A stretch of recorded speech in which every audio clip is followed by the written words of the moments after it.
Welcome and thank you for joining us today. This is Drivers and Impact of Arms Trafficking in West Africa. Your moderator today is Ndubuisi Christian Annie, Senior Researcher and Project Coordinator, ENACT, Institute for Security Studies. Please keep your microphones and cameras turned off until we reach the question and answer portion for today's event. The question and answer session will be conducted using both the chat function and the raise hand function on your Zoom application. To access the chat function, kindly scroll to the bottom of your Zoom application, click on the chat button, and a chat box will appear. Should you wish to raise your hand, kindly click on the reactions button to access the raise hand function. During the question and answer session, the moderator will acknowledge you, and you will have to unmute your own microphone and turn your camera on to make your comment or ask your question. We also have language interpretation available today.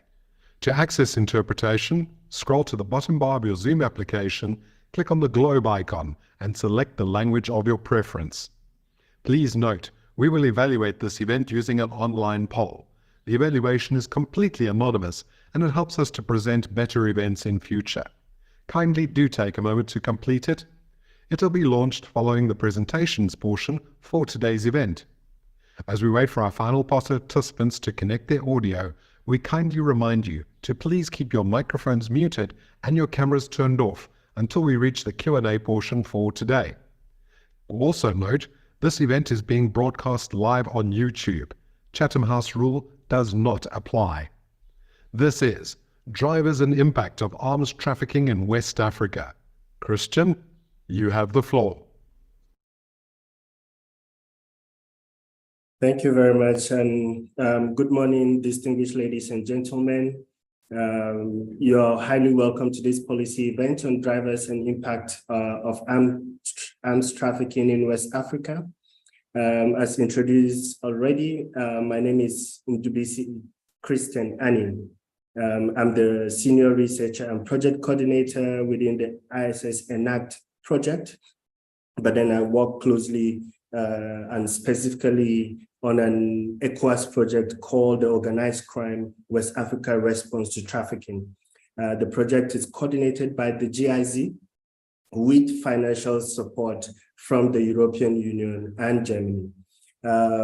Just a quick rundown of also the project implementers. We have the UNODC, we also have the UNDP, we also have ICMPD, and also the Mines Advisory Group. And then we have the Institute for Security Studies and Global Initiative Against Transnational Organized Crime, who work as a consortium on this project. Today's program is then being organized under this OPOT project, which seeks to address transnational organized crime threats in West Africa. I'm happy to be moderating this very important session, and I'm delighted to have very experienced panelists who will join in this discussion. They've been working, for years on the issues relating to violence prevention and management in West Africa.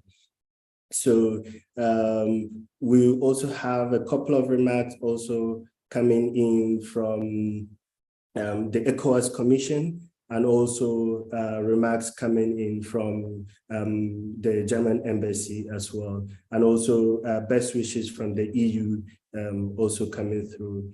So it's my pleasure to welcome Dr. Sani, who will be presenting on giving an opening remark for the event.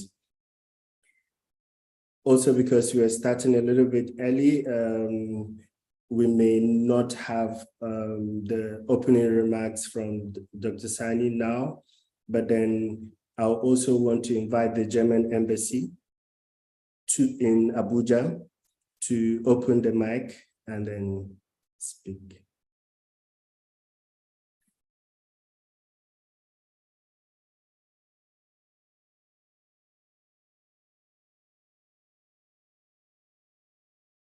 Okay.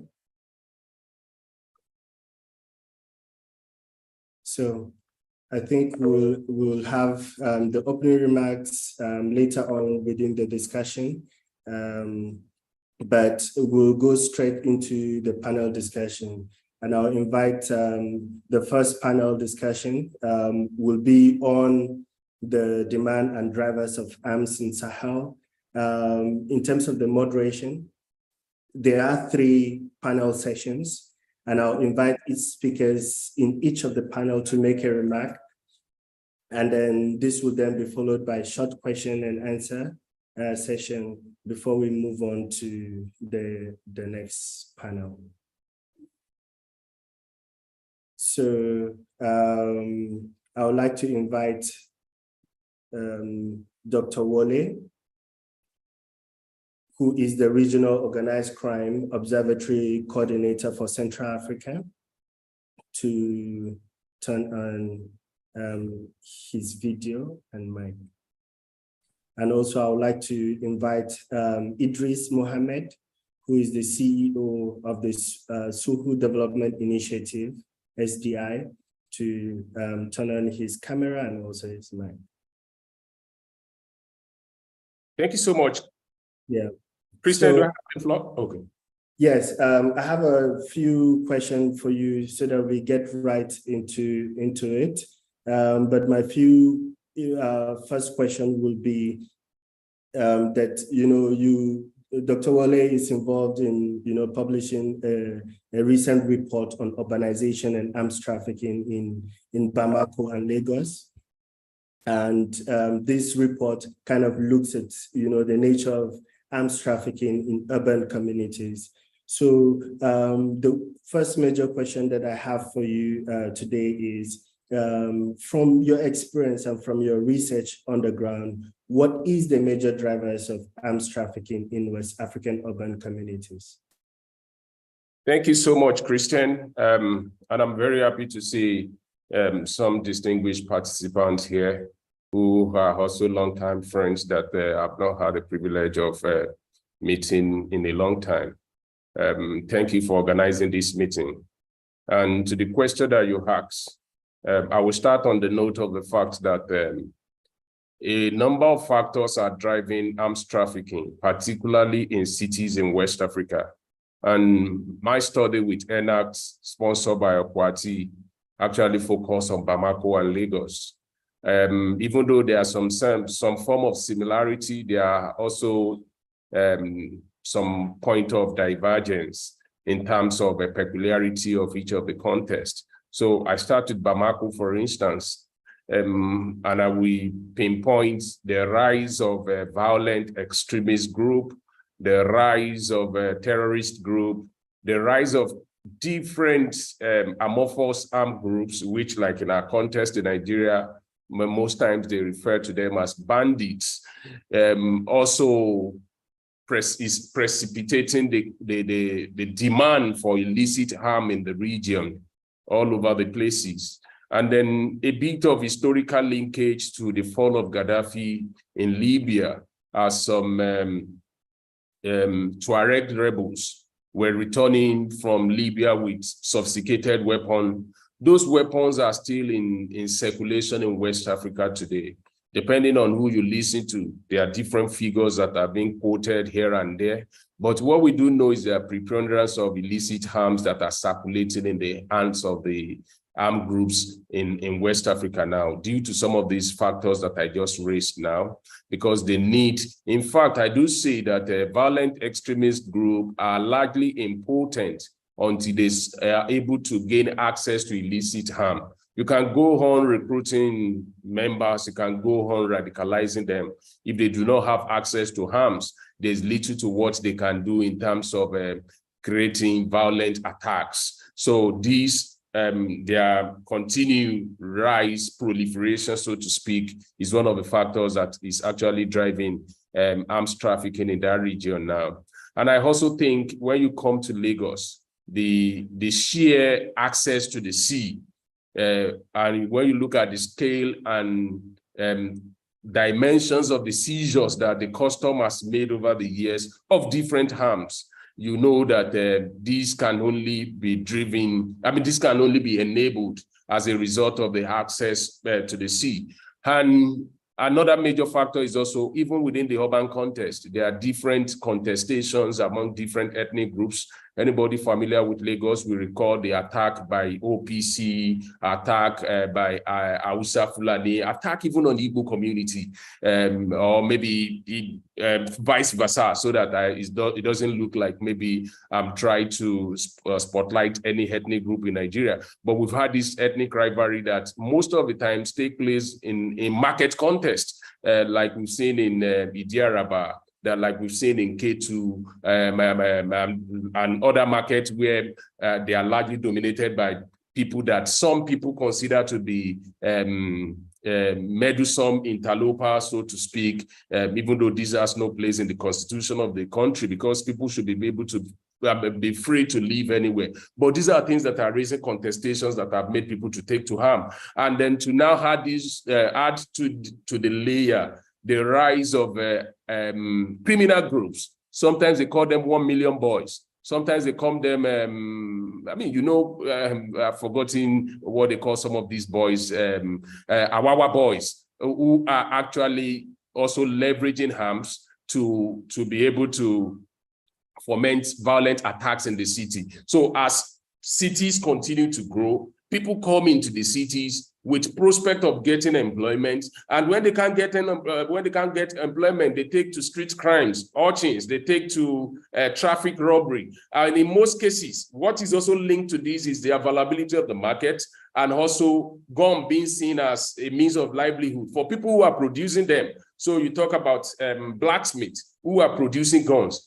People have been arrested in Lagos based on research evidence and police reports in the course of our research that those arms were actually fabricated in faraway places as far as Benue, but those arms were procured and brought to Lagos and used to foment harm. So these are some of the critical factors. And then the urbanization factor, which is very important to be cited in the context of this conversation that centers on the city. Lagos, depending on who you also listen to, people say it's about 20 million, some say 16 or 18 million. But what we can say is that Lagos is a densely populated city. And when you put these urban factors together, you have different groups of people who come into the city. In fact, to prey on the resident of the city, because that's where you actually have the half-land people that you can probably dispossess of their possession. And to be able to do that, you must be able to lay your hands on some harms to be able to carry out that criminal objective. So these are some of the urban factors. These are some of the peculiar factors driving arms trafficking in each of the city. And let me try to anchor on this for now. Yeah. No, thank you very much, Dr. Wale. I think you have given us a good context for us to start the event today. I'll soon get the perspective of Idris on some of the issues of demand. But before we do that, we're using an unconventional approach today because of the time factors. And we now have our distinguished dignitaries that will also give us an opening remark. So it's my singular pleasure to welcome Dr. Sani, who is the acting head of the Peace Support Operations at the ECOWAS Commission, to give us a welcome remark and also the opening statement that further gives better context to today's workshop. Thank you, Dr. Sani. Yes. Thank you. Thank you, Kristen. Good morning, ladies and gentlemen. I have the singular honor and privilege to welcome you to this very important policy event, which is helping us to look at issues related to the drivers of arms trafficking in our region. We also would have to look at as well the impact of this arms trafficking issues. It's by pleasure on behalf of the Commissioner, Political Affairs, Peace and Security of ECOWAS to actually welcome you to this very important session. Illicit trafficking, as we all know, is always usually bringing hardships as well as insecurity, both in rural communities as well as in our urban communities. Dr. Wole made extensive overview of the nature and extent of the problem. So therefore, in recent years, we have seen the escalation, particularly related to farmers' headers crisis, the violent extremisms, the intercommunal clashes leading to high demands. There's no gainsaying, therefore the belligerent forces are always at it when they have easy access. And once they have access and they possess this instrument, we all know the consequences. The report being launched today is showing us that arms used in these skirmishes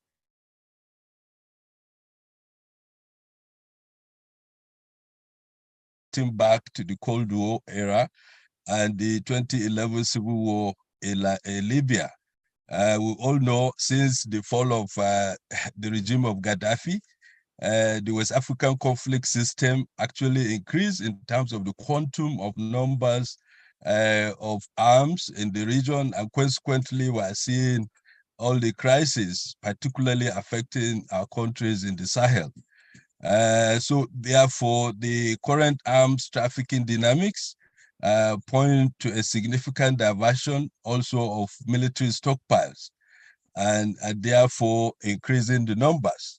What that means is that the statutory stockpiles of our military is also inundated with a lot of challenges. And I'm hopeful that this gathering, the participants on this call, we have, if not serving military personnel, probably retired.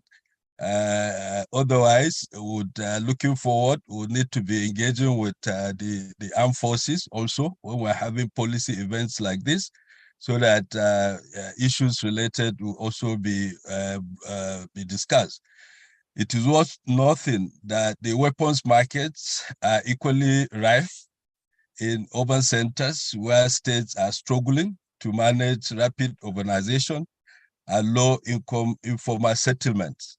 Dr. Wale presented the clear picture relating to this when he made references to the cities of Bamako and Lagos being the case studies of the research. Ladies and gentlemen, in response to arms trafficking threats, the ECOWAS Commission, as you all know, adopted the Convention on Small Arms and Light Weapons, which is a legally binding instrument, around promoting effective weapons management as well as control in the ECOWAS region particularly. Therefore, this workshop is organized within the context of ECOWAS's project, which we all know, the ECOWAS, the Organized Crime West African Response to Trafficking Project, OQATI.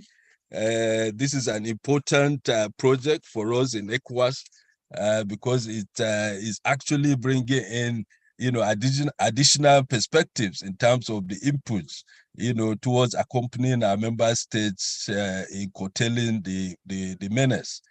I wish to express my appreciation to our partners, particularly the EU, as well as the German government for providing, the funding within which not only this research work that was conducted, but also other important land-breaking initiatives which OQATI delivered at our communities. It's also important to stress that ISS as well as GIZ, being the key implementing partners, also participated and delivered on the key expectations of ECOWAS. ECOWAS will continue to lead, other various, targeted initiatives within the context of OQATI, and also other projects which we all collectively delivered in terms of promoting effective arms control, non-proliferation, as well as disarmament. The regional body is also working tirelessly to address insecurities and other social factors that continue to lead to the demands of arms. I therefore wish to urge these very important stakeholders in this policy event to continue to contribute and provide your perspectives so that it would accumulate into, aggregated into appropriate regional as well as national level policies. I wish participants a very fruitful discussion, and I will look forward to the outcome of this event, which I'm sure is going to inform on policy responses, decision-making, not only at the regional level, but also at the national level. I thank you for your attention. Yeah. Thank you very much, Dr. Sani. I think that gives us a better context to the discussion that we're having today, and also noting that this project and ECOWAS has been at the forefront of, leading this project, which is also an ECOWAS project. And then also ECOWAS has also been very kind in terms of shaping the research priorities for the that Wole is also part of researching today. So it's also my pleasure to welcome the Uduak Abasiakbabio from the German Embassy to give us a welcome remark.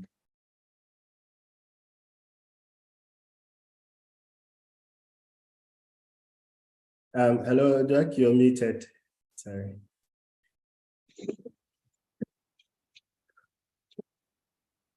Good. Okay. Can you hear me now?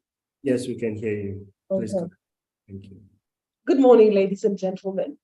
On behalf of the German Embassy, it's my honor to extend a warm welcome and present this opening statement on behalf of Her Excellency Annette Gunther, the Ambassador of Germany to Nigeria. We are excited to join this very important discussion on arms trafficking, which has become a major source of security threat in West Africa today. We at the Embassy applaud the efforts of the ECOWAS Commission, GIZ, and the Institute for Security Studies for convening this workshop in the context of the Organized Crime, West Africa Response to Trafficking, OCWAR T project. Arms trafficking is not only fueled by poor local and regional governance, but also by a colossal global failure to manage arms and prevent them from getting into the wrong hands. Arms trafficking plays into the hands of violent extremist groups in the Sahel, leading to the accounts of civilian deaths and large-scale displacement, especially in remote communities.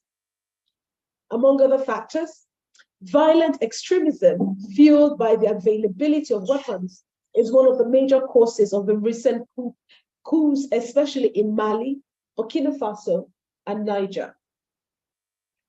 Globally, the Sahel is the most impacted region by terrorism, accounting for 43% of global terrorism-related deaths in 2022.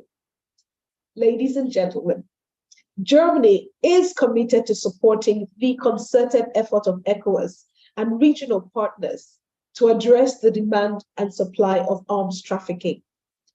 This includes the joint EU and Germany support in the context of the OCWAR T project, which seeks to improve evidence-led policy and criminal investigation and prosecution in the region. The OCWAR T project further seeks to strengthen national and regional structures including improving the control of small arms in West Africa and Mauritania. Local, regional, and international actors must also prioritize a comprehensive challenge to the growing demands of arms in the region, including addressing the root causes of insecurity. Germany has pledged the sum of 81 billion euros in support of ECOWAS intervention in building peace and economic development in the region. This is driven by our strong belief that lasting solutions would come from the region. Germany is honored with the excellent partnership with ECOWAS over the years. I am pleased to inform you that Germany is willing to continue supporting interventions to address transnational organized crime, which arms trafficking is a part of.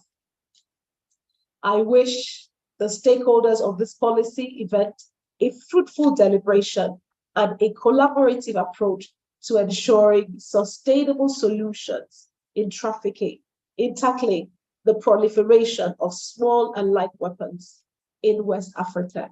Thank you. Thank you very much, Oluwole. We are really appreciative of, how you emphasize the idea of strategic partnerships, which is critical for addressing some of the challenges, and also what Germany, along with the GIZ, have been doing over the years in terms of, partnering with key African stakeholders to ensure local and homegrown solutions to security. So thank you very much for your remarks. So I would like to return to the panel discussion that we're looking at the demand and the drivers of arms. We also got rich inputs from both Wole, Dr. Sani, and also from Oluwole on some of the key contexts that are driving arms trafficking in West Africa. But I would like to move on to Idris Mohammed, who is the CEO of the Suku Development Initiative, to kind of give us idea of the two major enablers of arms trafficking in West Africa, based on your experience from working in the region. So please, could you turn on your video and your mic? Thank you. Okay, thank you very much, Kristen. And thank you everyone for having me in this program. My name is Idris. I'm conflict researcher and journalist. I'm also an executive director of local-based organization called Sulu Development Organization. I base in the Northwest region. Apologies for the poor background because I'm in the rural community. Armed trafficking, or let me say small and light weapon proliferation in West Africa is becoming a serious challenge to the stability of the region. But I would like to speak about the armed trafficking along the border communities in Nigeria, especially in the Northwest region where I came from. Even though I participated in many researches in the Lake Chad Basin and some countries like Niger, Chad, Cameroon, and also Togo communities. Over the years, the region has been facing serious issue of political instability, which fuel the movement of light and small weapons across the communities in northern Nigeria, as well as the other communities at the border in Niger, Chad, Cameroon, and other communities, especially in Togo, because the northern Nigeria share border with countries that I mentioned.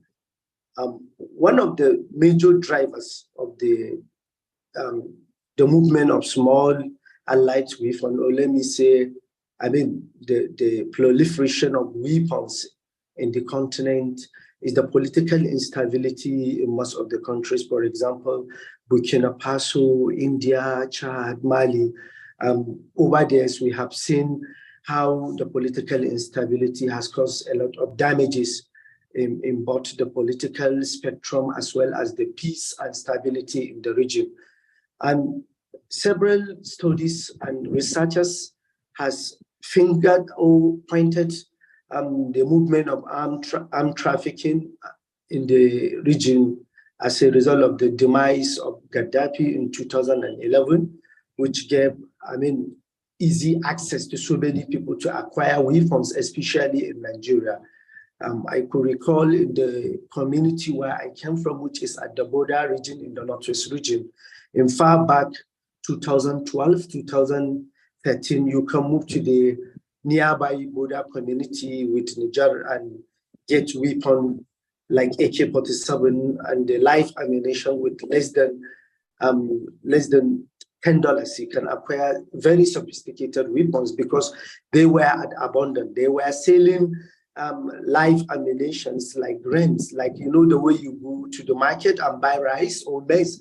That is how people purchase live weapons, and also AK-47s and other weapons at the border communities in Katsina, which I refer to Magama, and also in Sokoto when you talk about Lela, or when you go to Kebbi when you talk about Dola Kaina, so many other borders in the Northwest region where you can easily move to a few distance from your community. You find yourself in Niger, one of the Niger forests at the border community, and you can find the guys that trade the arms in that area. So these are some of the things that proliferate, the movement of the weapons in the Lake Chad Basin communities as well as Nigeria.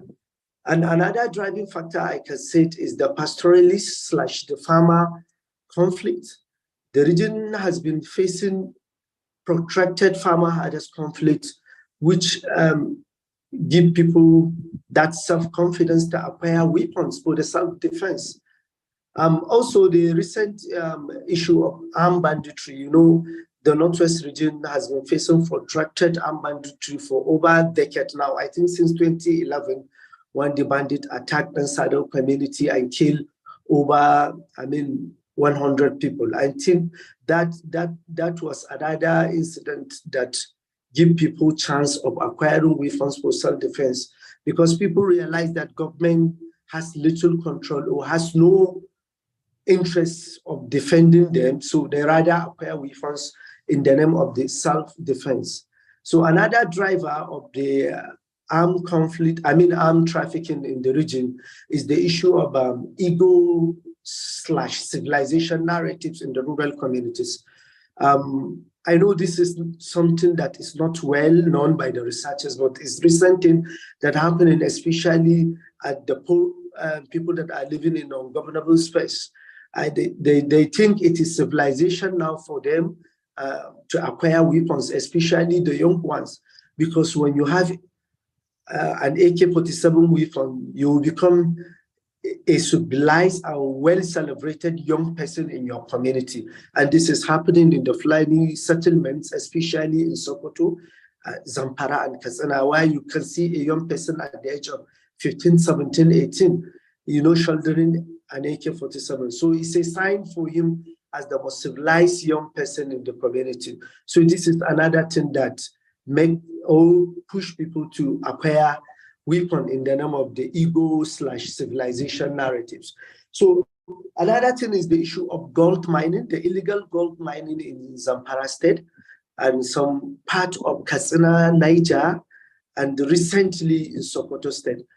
Because the trends and the pattern of armed banditry, the way, the narratives is changing every day in the Northwest region is very scary, because some of the armed bandits now are moving into the illegal mining. When I said some of the armed bandit group leaders, I mean someone like Halilu Rekeb, someone like Turji, someone like Halilu Sububu, and even Dogo Gide, and even Adamu recently. They realized that the illegal gold mining in some of the communities where they have been controlled for over 5 years is a serious business, and they can fetch millions of, millions of naira from the illegal mining. So many of these big fishes or big armed bandit leaders are moving into illegal mining because they realize it is lucrative businesses. So how do?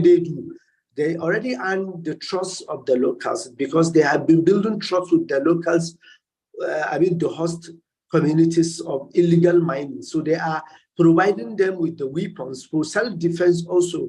Because, you know, when you dig out a gold, it becomes an issue between you and your rivals.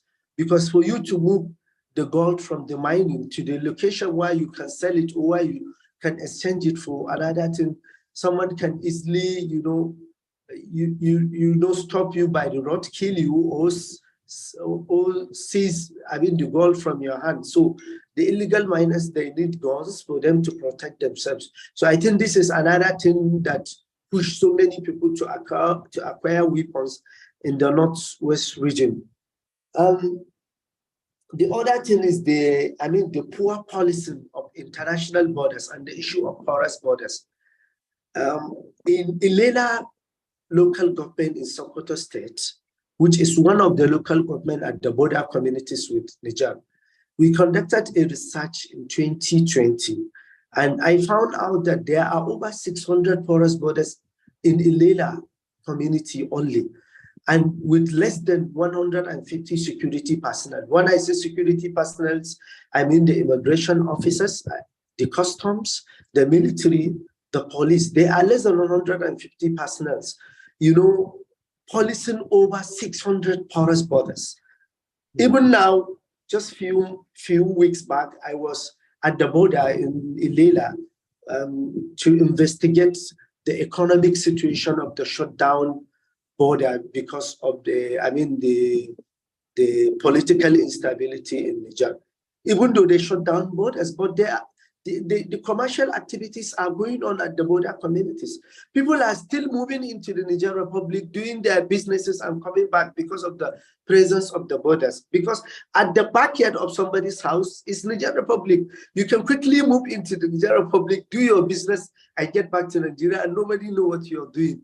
And the corruption at the border, if you see, when you ask even the Okada, when I mean the Okada, I mean the motorcycle commercial riders at the border communities, when you ask them how are they getting into Niger, especially in the nearest cities in Niger, like Tawa, they will tell you that with less than $1 in Nigeria, you can quickly move into Niger and come back, because you need to pay the Nigerian security bribe, which is 50 naira, 100 naira, 200, depend on the personnel that stop you at the border. And with less than $1, you can easily move into the Niger Republic, do your businesses and come back. And you can enter Niger unchallenged, bring any kind of product in that porous borders unchallenged. Because I could remember security personnel sometimes when some governors in the north. I think you've given us an expansive idea of some of these enablers, which is really great, a lot of food for thought. And you know, you spoke about ego and civilization is the in thing for a lot of people within communities. You also spoke about the borders, which is very critical. And thank you for that. But we also want to, so that to respond to a lot of questions that are coming through. We'll also ask some couple of questions, then we can respond to those. So I'll open the floor again to the audience for questions, comments, and then we can take few responses from the panelists before we could proceed. So please, this is now open for questions and answers, especially on the demand and enabler side. We'll soon go to another session on the key actors involved in the trafficking. You can use the hand raise functions to do that.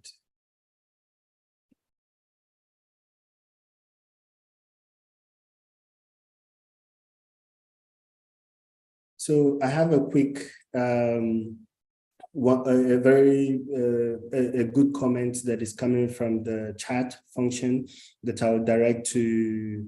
I'll direct this directly to Wole and also Idris, just for a few remarks. It's coming around the demand for arms. You know, looking at what you have just shared with us, especially the demand factors within urban cities, especially in Bamako and also in Lagos, and also Idris spoke about the situation in the Lake Chad Basin.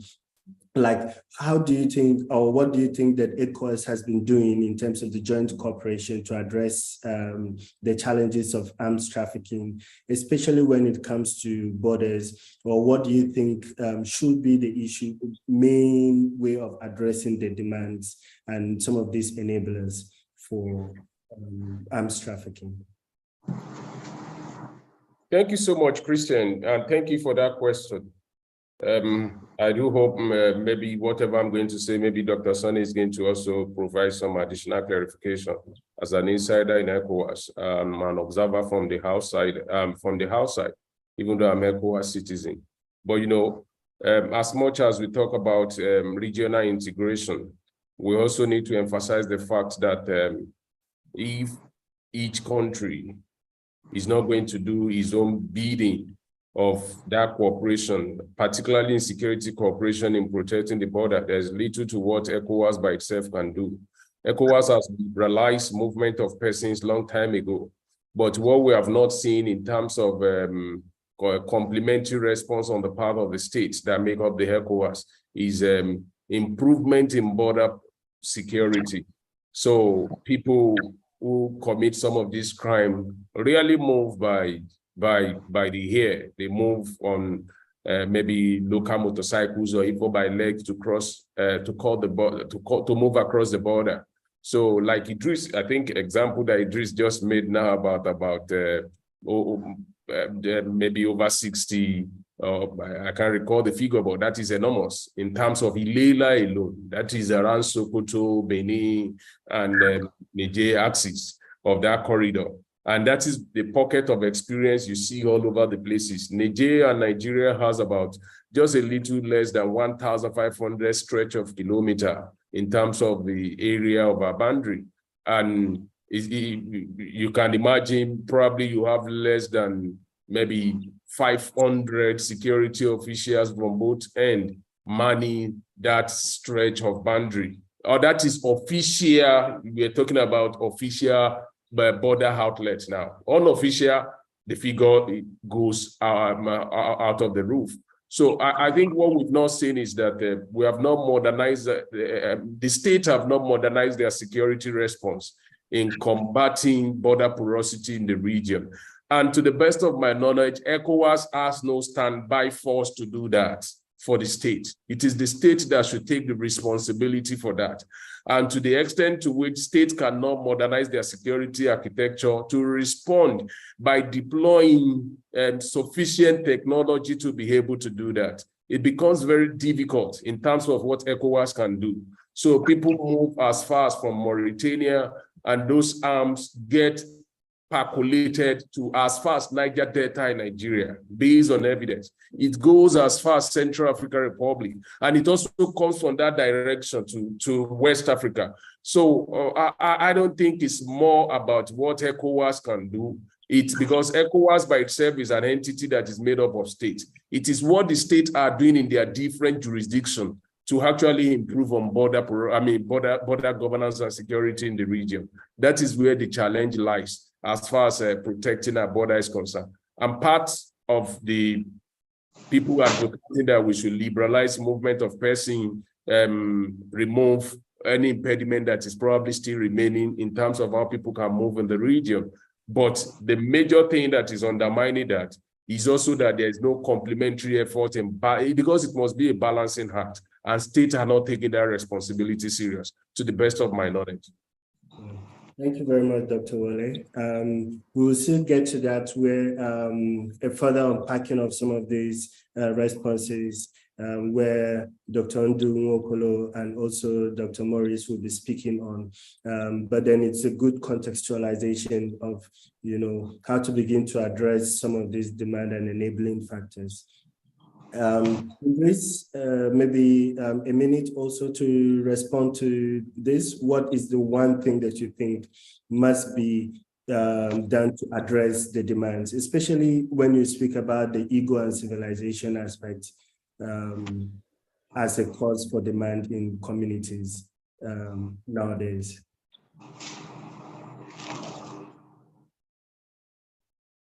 Hello, Idris, you're muted. Unmute.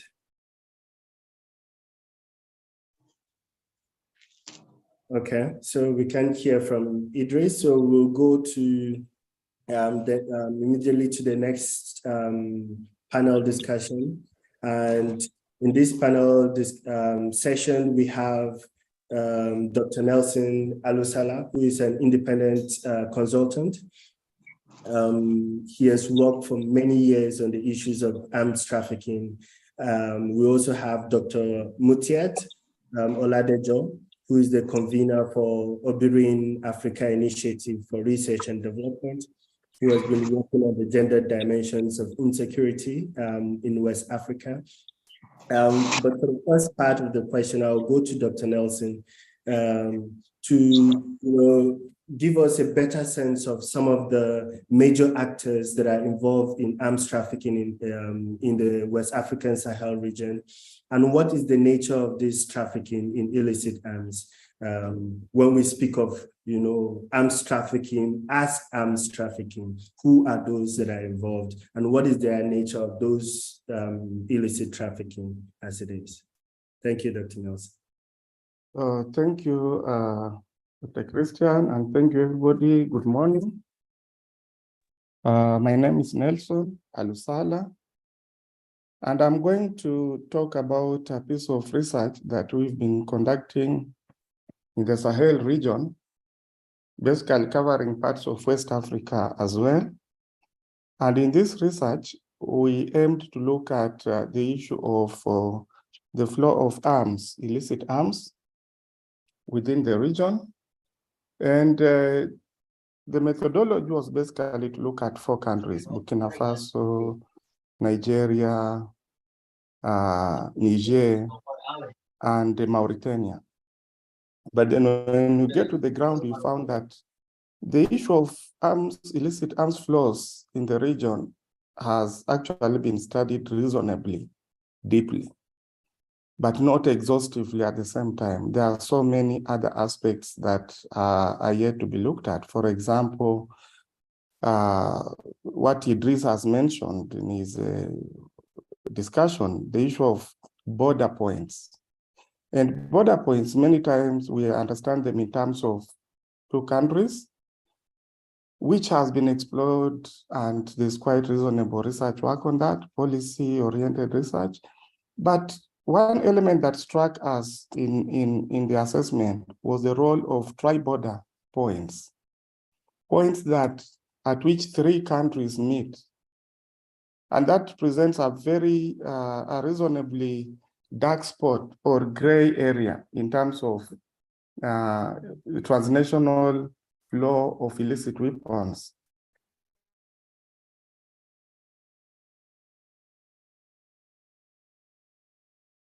You have all mentioned the role that the fall of Gaddafi in Libya and flow of weapons from that part of the world ahead.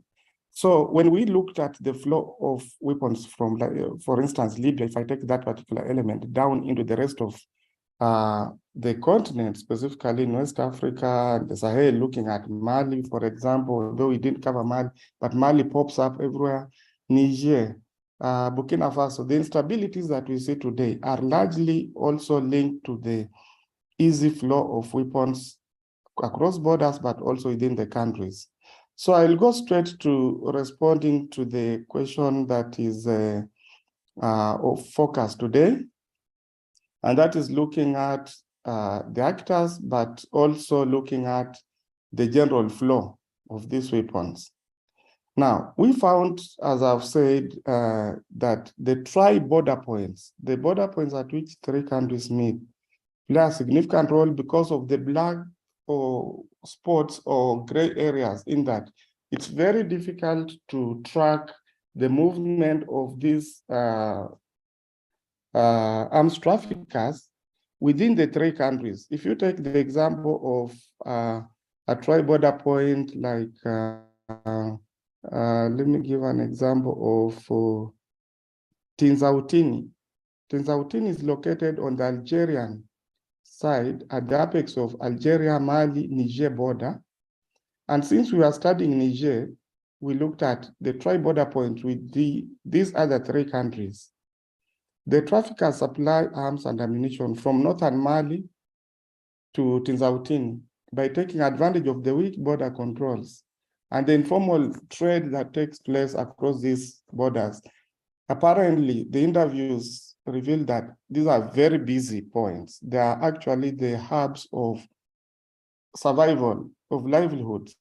And to make it very clear, we are not flagging informal trade as a cause or a factor that is directly linked to illicit proliferation, so that the authorities take adverse action in combating informal trade. Informal trade is as old as human beings, and therefore, away from it being a driver of proliferation, it is a victim, I would say. It's being abused by these traffickers. The traffickers are embedding themselves in that. And therefore, it becomes very difficult. For example, if you look at the cyclist, what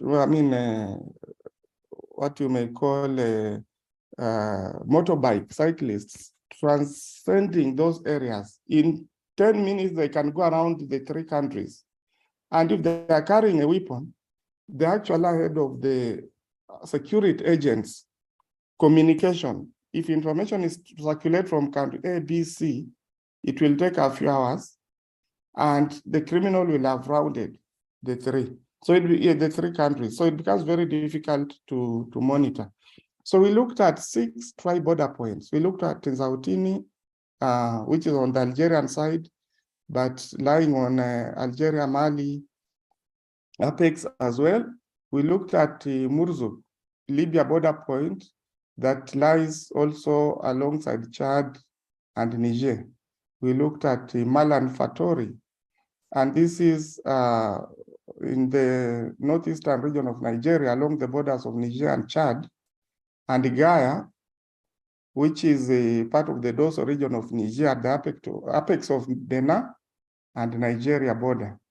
And we also looked at Terra, located at the Lipta Guma area, the borders of Mali, Burkina Faso, and Niger. Porga is located at the apex of Benin, Burkina, and Niger. And we will find that consistently, those elements of border weakness apply to all these border cities or border towns.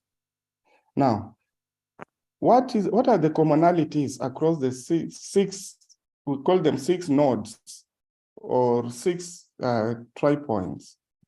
The most common aspects is that small-scale informal businesses are thriving. The second element is that cross-border ethnic linkages are very common. And that really creates a situation of real that sometimes are exploited by traffickers who sometimes come from the same ethnic groups, and therefore they keep the secrets amongst themselves. If it's a brother from across the border, the other side, that is supporting a brother from this other side, in terms of ethnic linkages, it becomes a hard nut to crack for law enforcers. There's relatively low government presence, as opposed to areas that have open conflict. For example, if there's a jihadist movement in a country, we talk of Burkina, talk of Niger, then you'll find more attention is directed towards that terrorist activities rather than at securing the borders and monitoring. So that low presence of law enforcers also create as a condition that is exploited by traffickers. The other aspect is that there are conflict impacted communities. Over and over again, these communities have experienced conflict historically, and so they are, don't want to say hardened, but they have developed coping mechanisms that are resilient enough to withstand some government operations against criminality.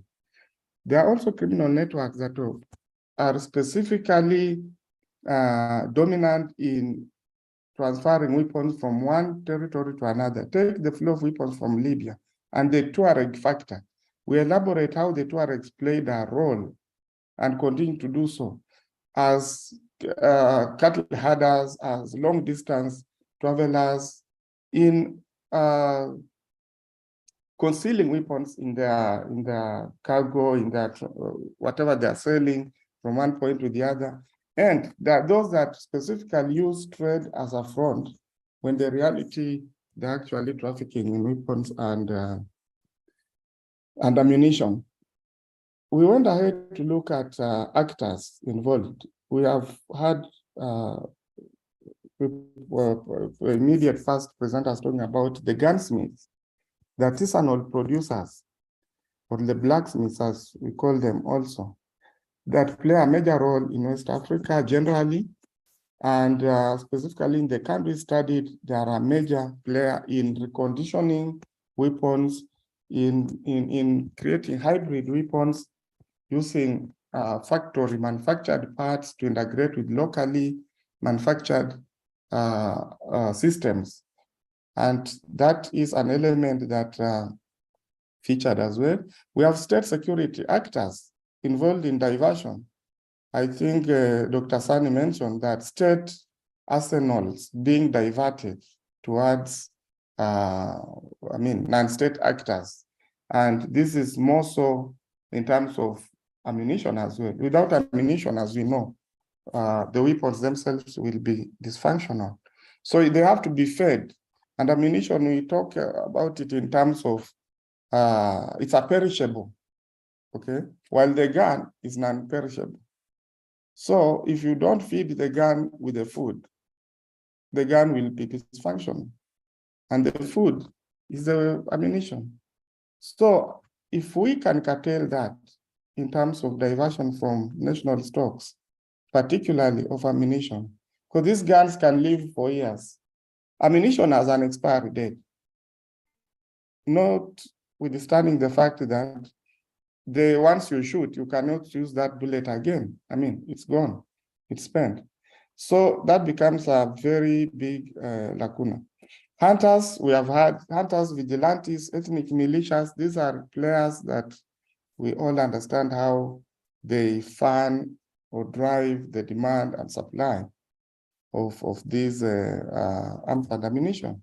We also talk of fundamentalist groups, the jihadism, the spread of terrorist groups within the region becomes a big actor in terms of the spread of weapons and ammunition.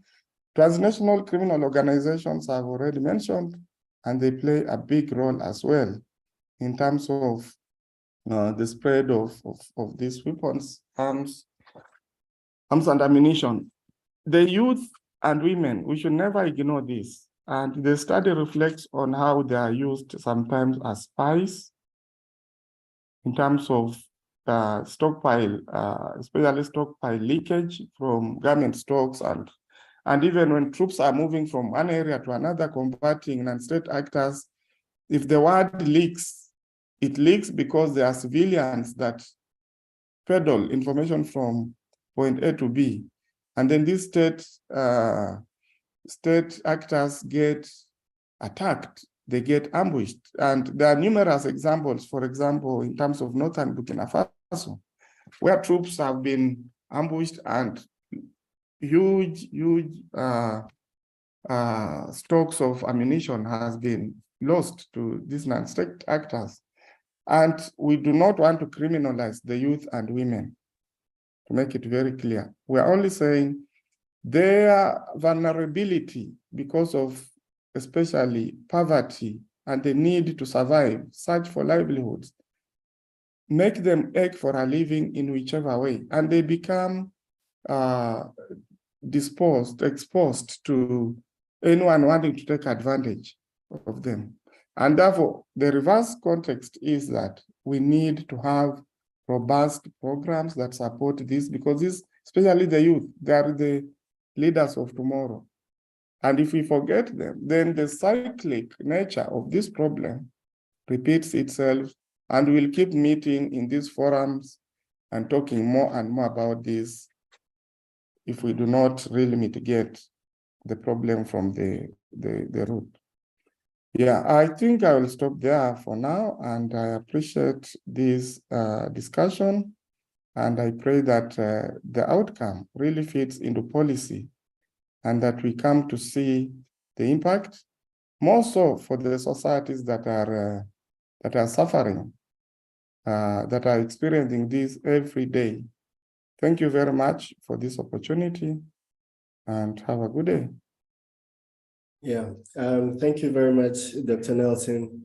I think it's an expansive discussion and also description of some of the key actors involved in the trafficking, whether speaking about the issue of low governance presence, the pastoralists, artisanal arm producers, the issue of diversion of arms, which is a very touchy one also. We also spoke about the hunters and vigilante groups, and also the fundamentalist groups, their role in whether it's the circulation or also in the purchase and selling of arms, or production and distribution of those arms. So I will invite Dr. Mutiat from Obinrin to give us a few insights around the role of women. I think Dr. Nelson spoke about this a bit, but then we would like to better understand, the role of women in arms trafficking, not only in arms trafficking, and also in the context of the insecurities that is ongoing in West Africa. Please, Dr. Mutiat, could you turn on your video and also your mic? Thank you. Good morning, everyone. Thanks for having me. I'm Mutiat Oladejo. I'm a convener of the Obinrin African Initiative for Research and Development. So what we'll basically do is about research and make it something available for the public. Then I'm also an academic with a special focus on women's studies. Yes, the gender perspective to all this. I want to start with a question that, to what extent should we call women's involvement in arms trafficking problematic?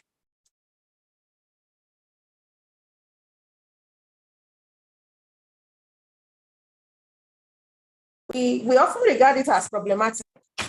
We have assumed in the society that some things are for men and some things are for women, and that borders on the notions of masculinity. Now, the notions of masculinity in the society, ordinarily from birth, would expect that boys, when you want to purchase toys for boys, there is a tendency in the society to purchase toy guns for boys, because it is assumed that that's the kind of toys the boys need. It's rare for you to see parents purchase toy guns for girls. And so that's a notion on itself that is building up. Then they buy dolls and babies, plastic dolls and babies for girls, because it is assumed that that's going to something that should entice. Then there is also the problem of color. It's also assumed that color pink is for girls, and color blue or green or black is for boys. And so these are the notions of masculinity that the society that has deceived the society over time, and we have grown into it. Then while men and women, boys and girls become adults, there is the assumption that there is a stronger sex and that there is a weaker sex.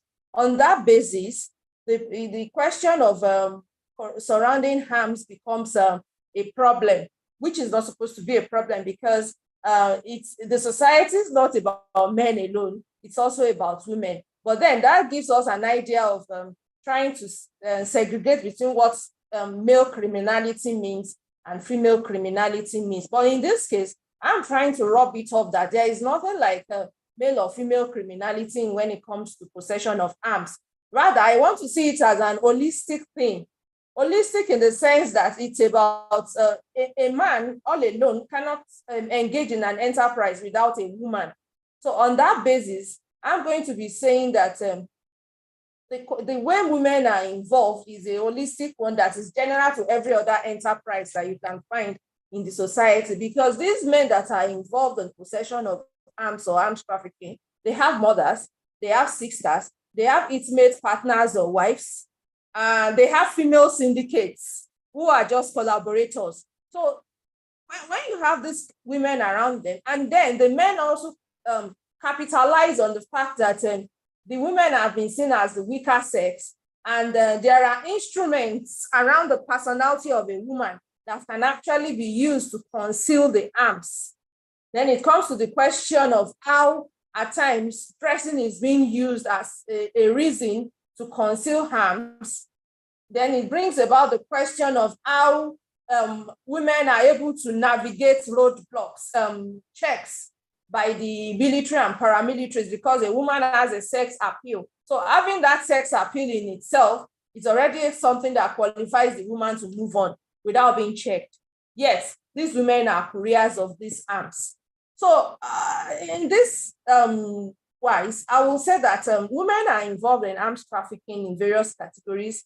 They are procurers, they are pilers, they are purchasers, they are couriers, and they also gather information as to directions or routes that are safe to pass through. And there are also intermediaries and brokers.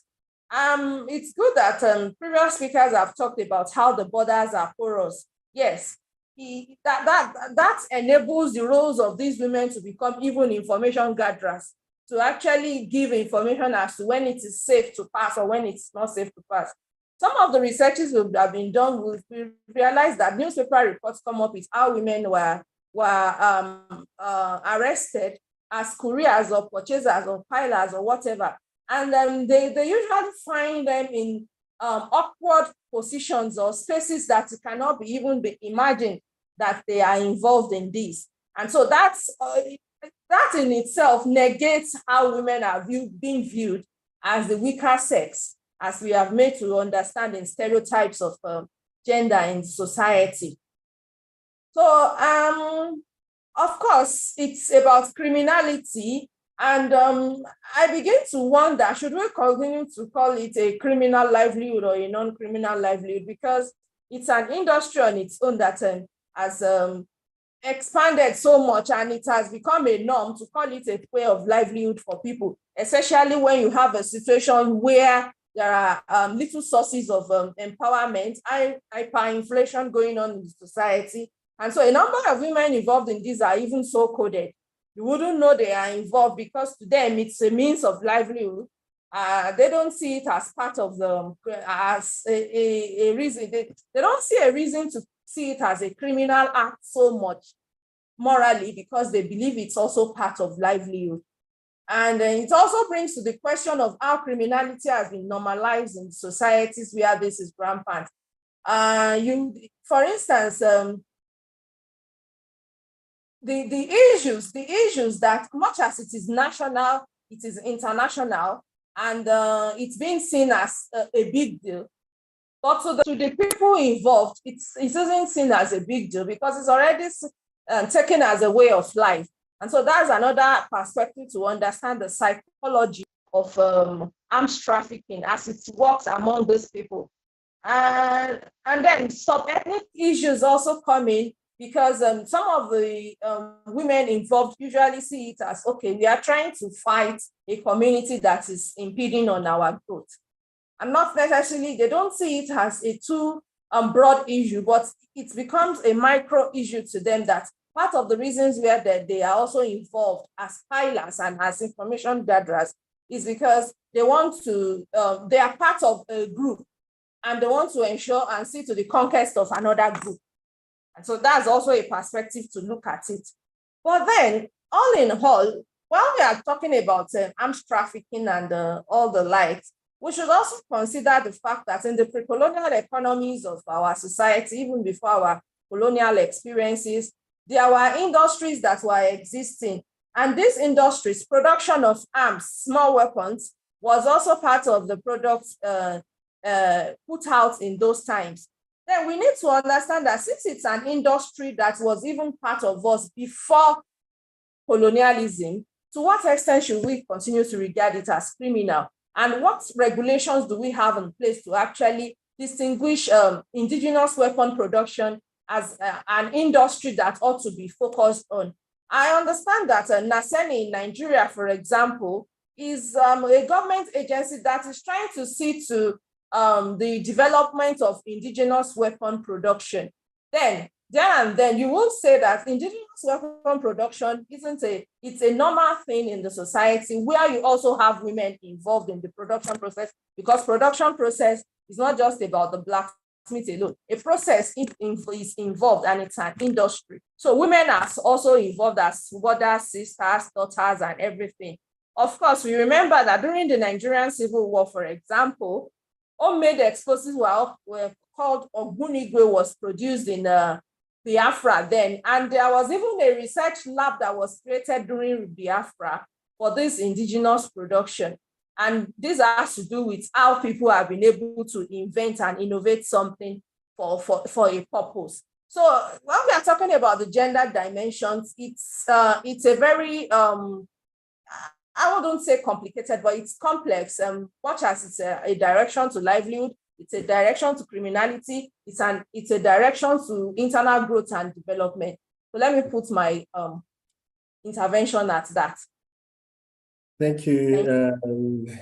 Thank you very much, Dr. Mutiat. I think you gave us a very good thought process to it, especially also on the last point about licensing and indigenous weapons production, which Nelson also refers to artisanal arms producers.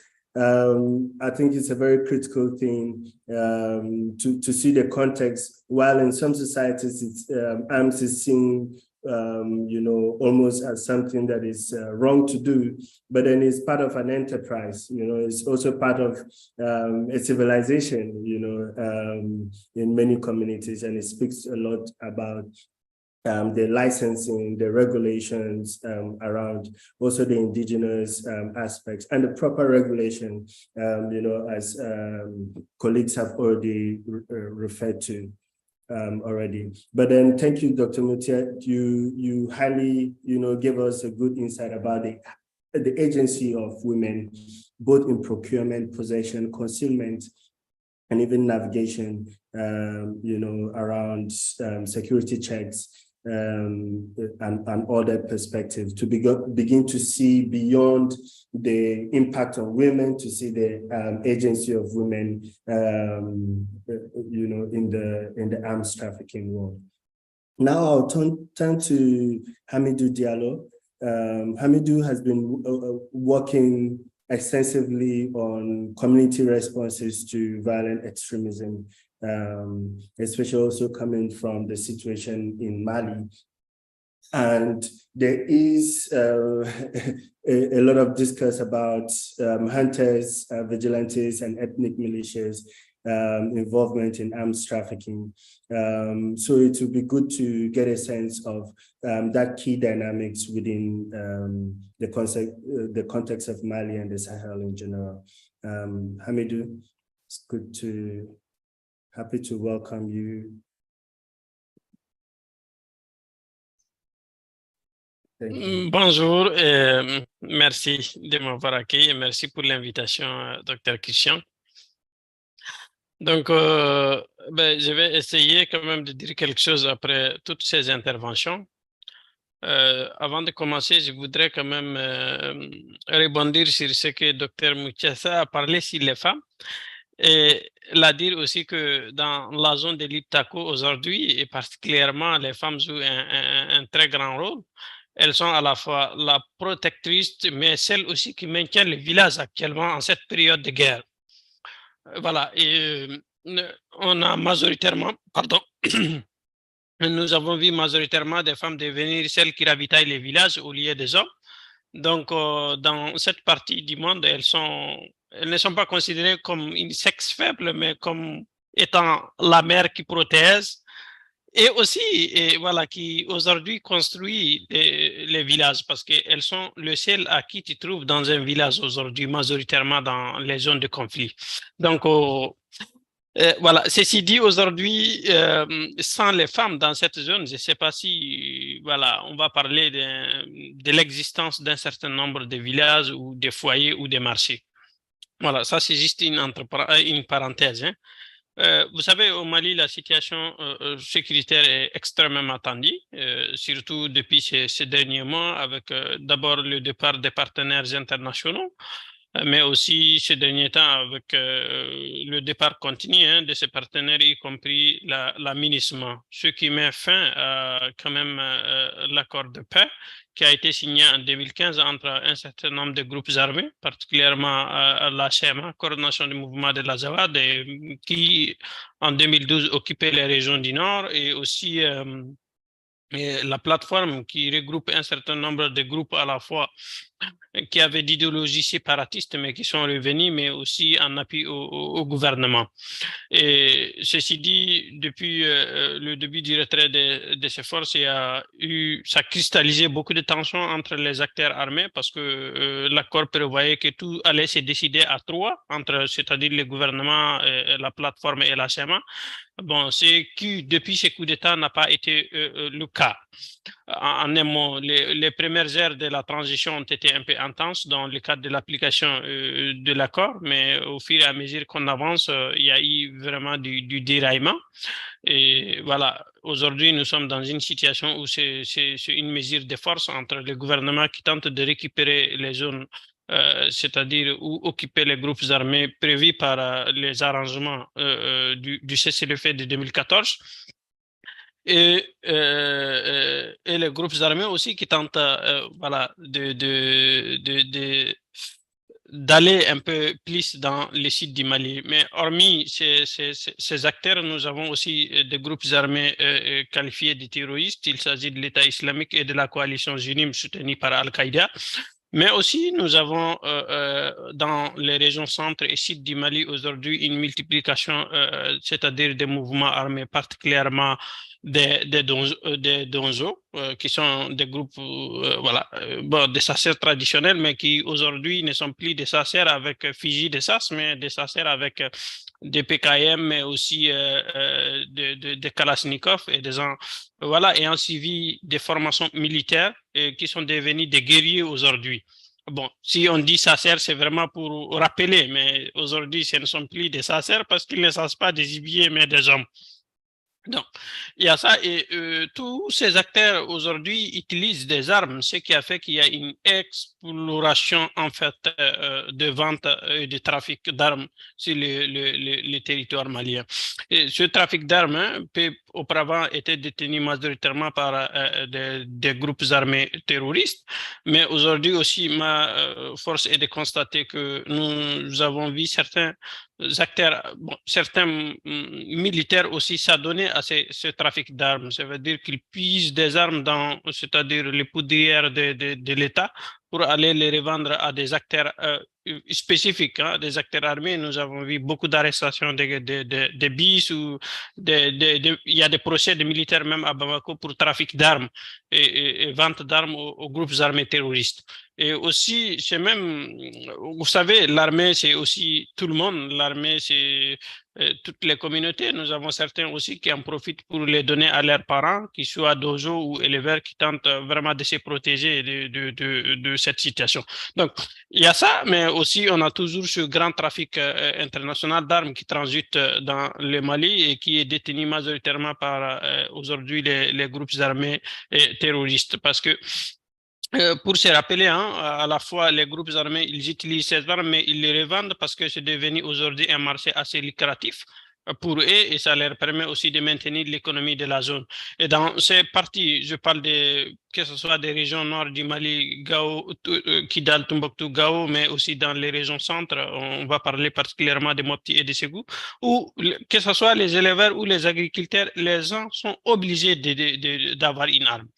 Et ça, c'est une obligation imposée par ces groupes ou imposée par la situation qui y prévaut parce que les gens ont abandonné leur bâton pour faire le marché ou pour faire leur élevage ou leur roue pour aller au champ, mais il te faut obligatoirement aujourd'hui avoir voilà, une arme pour ta propre protection.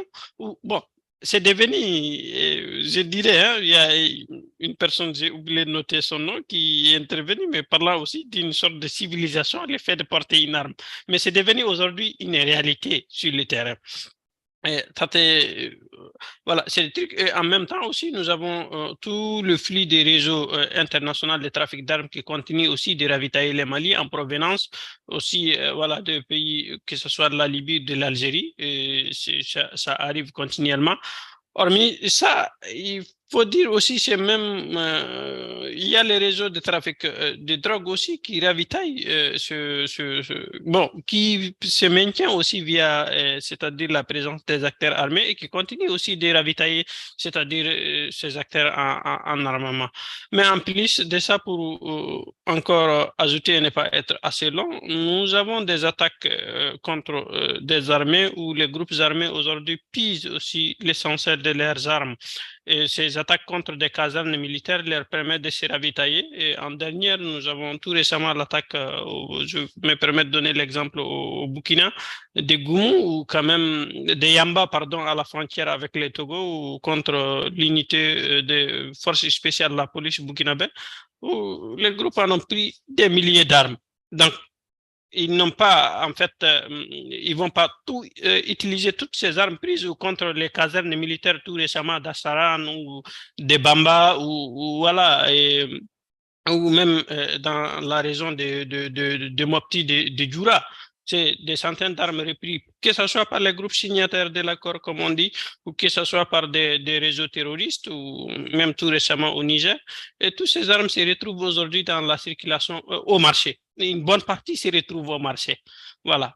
C'est ce qui est aussi assez impressionnant, hein, la façon d'adaptation de ces groupes et voilà, en quelque sorte, ce que je pourrais vous donner comme énoncé, s'il y a des questions, je reste entièrement à l'écoute.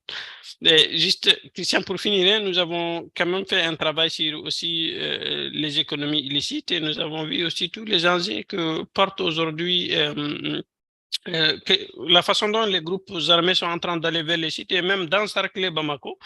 Et ça, il faut les signaler, mais aussi tout le trafic illicite autour qui les permettent aussi vraiment de, voilà, d'avoir les capacités aujourd'hui de faire cette expansion. Voilà. Thank you very much, Hamidou. That's also a great, expose on the situation in Mali as well.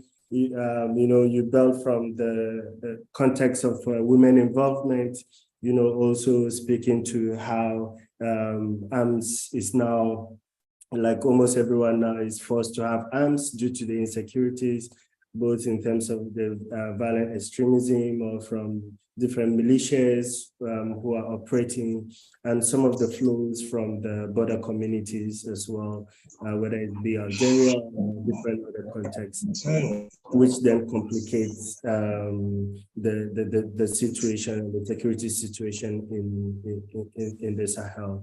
So thank you very much for that. Now I'll open the floor for questions, comments. Where possible, please feel free to use the hand raise function to make a quick comment if it's relating to this panel discussion.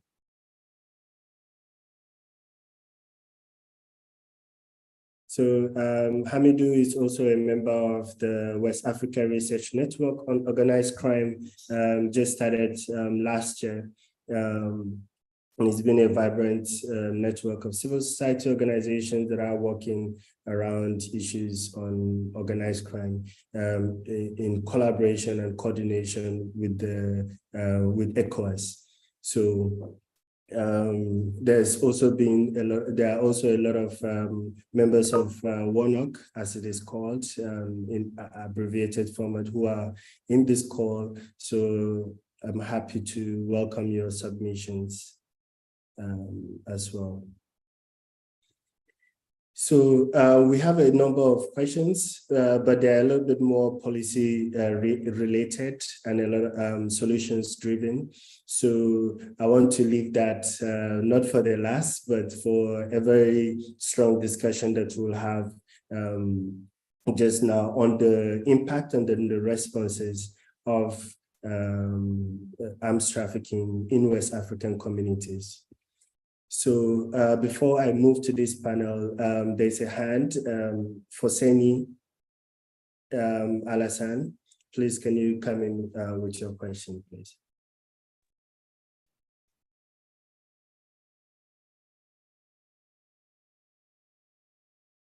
Bonjour, donc merci beaucoup. Donc mon nom c'est Alassane Fousseni. Donc je suis conseiller armes légères au niveau de VZ. Je ne serai pas trop long, mais je vais un peu axer mon intervention sur le cadrage du sujet. Si j'ai bien compris, on parle de l'impact et de les facteurs donc, de la des armes illicites au centre urbain. Donc, j'ai voulu qu'on mette plutôt l'accent sur, parce qu'on a compris un peu les thématiques, tous les thèmes qui ont passé, c'est un peu la situation de la circulation illicite des armes, des facteurs au niveau dans l'espace de la sous-région. Je voulais qu'on mette un peu l'accent sur le centre urbain et sur ce point, je voulais intervenir, relever quelques aspects, donc quelques constats. Et vous aurez dû remarquer ces dernières années, effectivement, pour moi, tous les facteurs qu'on a parlé, c'est juste un peu, ça crée de la disponibilité. C'est-à-dire que ça rapproche, donc ça crée de la disponibilité des armes au niveau de la région et qui sont des facteurs qui permettent à ce que ces armes-là donc, entrent dans les villes. Parce que moi, ma compréhension des centres urbains, c'est les grandes villes. Donc, on a un peu l'exemple de Bamako et Lagos. Alors, pour revenir aussi, il y a un aspect que je venais de dire, c'est, vous aurez dû remarquer ces dernières années, la police, les agences d'application de loi, on montre à la télé des jeunes qui ont des armes, qui sont dans les villes, ce qui montre vraiment la problématique donc, est là.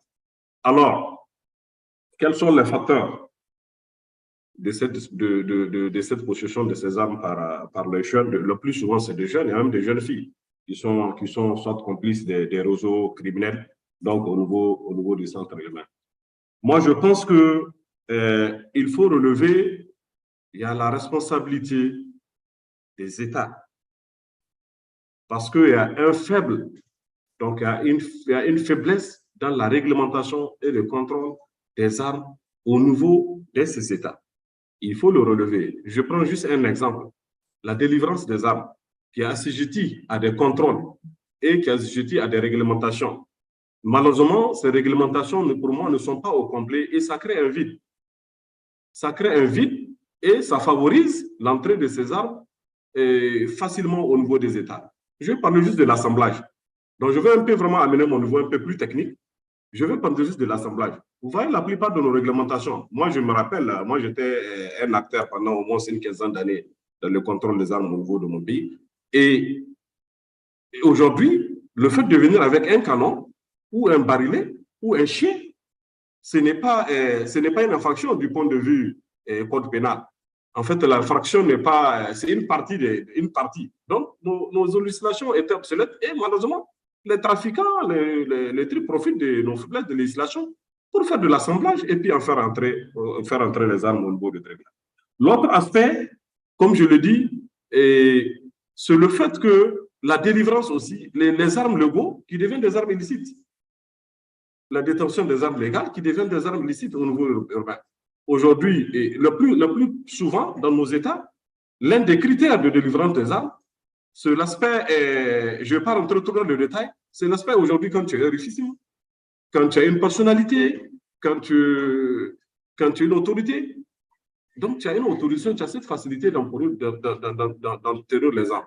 Mais malheureusement, on ne fait pas ce qu'on appelle l'identification après, donc le suivi. Mais tu peux perdre la qualité de la richesse. Et tu peux devenir pauvre, tu peux perdre ta responsabilité. Mais on ne fait pas ce suivi. Et malheureusement, ces armes-là, elles restent. Des fois, c'est les enfants qui deviennent un peu délinquants, ils prennent ces armes, ils font des actions. Donc, je pense que ça, il faut qu'on en profite pour prendre note de ça. De l'autre côté, on parle plus des armes, on oublie les munitions. La plupart de l'alimentation, il n'y a pas de contrôle des munitions. Et c'est là où je vais en venir, où je suis d'accord, l'un d'intervenants a fait le lien entre la gestion des armes légales des États et le trafic. Parce que la plus souvent, on a remarqué, la plupart des gens ont relevé en réalité, où est-ce que les civils, ou ces jeunes-là, où est-ce qu'ils procurent les munitions? C'est le circuit illicite. Le plus souvent, ils le récupèrent à travers les forces de défense et de sécurité. Et donc, ça fait un peu la fuite donc, de la mairie. Et je pense que c'est très important pour donner quelques recommandations. Je sais qu'il y a le dernier point qui parle, le panel qui va parler plus des recommandations. Mais je pense qu'il faut que nos États, moi je parle de la criminalité au centre urbain, parce que moi j'étais apeuré quand j'aurais appris, j'aurais pensé que le Malien allait parler de ça, la possession des armes dans les universités. La possession des armes dans les universités, quand même si c'est arrivé jusqu'au centre académique, au centre scolaire, la possession des armes, ça veut dire qu'il y a une faiblesse de contrôle qu'il faut relever. Et je pense qu'il faut que nos États, y compris les structures qui sont chargées de ces contrôles, vous avez les agents d'application de loi, mais vous avez aussi les commissions. Dans toutes les villes de la CEDEAO, vous avez des commissions. Il faut que les commissions, en rapport avec ces agences d'application de loi, puissent mettre en place des projets de sécurité urbaine de contrôle des armes. Ne serait-ce que les gens, on connaît, mais il y a un problème de contrôle, de dénonciation qui ne se fait pas. Il faut qu'on réfléchisse à des projets urbains, de sécurité urbaine, de contrôle des armes. La deuxième des choses, quoi qu'on dit, il faut qu'on revienne. OK, thank you. J'ai été long, hein? Il y a beaucoup de choses à dire. Bon, je vais m'arrêter là, mais je pense que le troisième panel, je vais revenir. Merci beaucoup. Yeah, no, thank you very much. I see that it's a very strong passion area, and also your work in, the legislation aspect. Yeah, and you've made critical points on how this could be done. So I will leave the floor now for Dr. Nelson to come back with a few responses, and then we go to Hamidou. Ok, merci beaucoup à Christian. Je voulais juste répondre à M. Alassane, qui a soulevé vraiment de points très importants. Tout d'abord, par rapport à votre question, Alassane, par rapport à l'aspect de circulation illicite des armes au niveau des centres urbains, bon, comme j'ai soulevé dans ma présentation, ça commence d'abord avec l'aspect transnational. Les armes qui traversent facilement les frontières, elles ne traversent pas pour arriver dans les maisons des gens, à la frontière seulement pour rester là, mais pour arriver dans les centres commerciaux ou bien commerciaux. Ce sont là où se passent les activités économiques. C'est là où il y a l'argent. Et ce sont les centres urbains. Ce sont les villes, les capitales, ce sont les centres commerciaux. Alors, c'est là où se passent les activités où il y a beaucoup de profit. C'est alors le point ou bien le cible des trafiquants. C'est pourquoi je pense que Dr. Oluwole a bien soulevé cet aspect-là. C'est là où la criminalité se trouve. Se sont concentrés dans les centres commerciaux et c'est ça le poids des criminels. Même si les armes, comme j'ai soulevé dans mon intervention, commencent de la Libye, ça traverse plusieurs pays dans le Sahel pour arriver soit à Bamako, soit Abuja, soit n'importe quel centre-ville, pour être, disons, utilisé par les criminels. C'est ça l'enjeu qu'on fait face. Bon, je voulais aussi juste faire un petit remarque par rapport à ce que tu as soulevé au niveau de la faiblesse au niveau des États. Bon, vous trouvez qu'il y a aussi une complicité entre les trafiquants avec les agents d'État. Ça arrive presque partout. C'est un élément qu'on a soulevé dans notre recherche par rapport au trafic illicite dans le Sahel. Cette complicité arrive à bien promouvoir la circulation illicite, soit des armes, soit du détournement de munitions, des stocks du gouvernement vers les criminels. Comme j'ai dit, les munitions sont vraiment périssables. Ce sont des aspects, ce sont des produits exhaustifs. C'est comme le manger. Vous mangez, c'est fini. Alors, il faut qu'on ait une alimentation. Cette alimentation passe par les agents du gouvernement, soit de la police, soit de l'armée, qui détournent ça vers les civils. Et vers les civils, ça arrive vers les criminels. Et c'est pourquoi les pays restent toujours dans la criminalité, dans les conflits, parce qu'ils sont bien nourris. Merci beaucoup.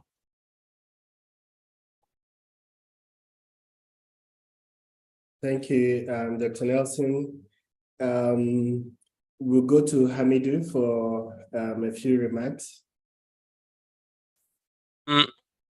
Juste une réponse rapide, hein, parce que par rapport à la circulation des armes au Mali, c'est pas les centres universitaires, ça c'est depuis des années où juste pour qu'on mette en place un leader de l'association des élèves étudiants du Mali, c'est des machettes, c'est des armes, et ça c'est connu. Je pense que la police en fait régulièrement des répercussions et ça donne, parce que tout ça nous prouve seulement la facilité d'obtention des armes au Mali.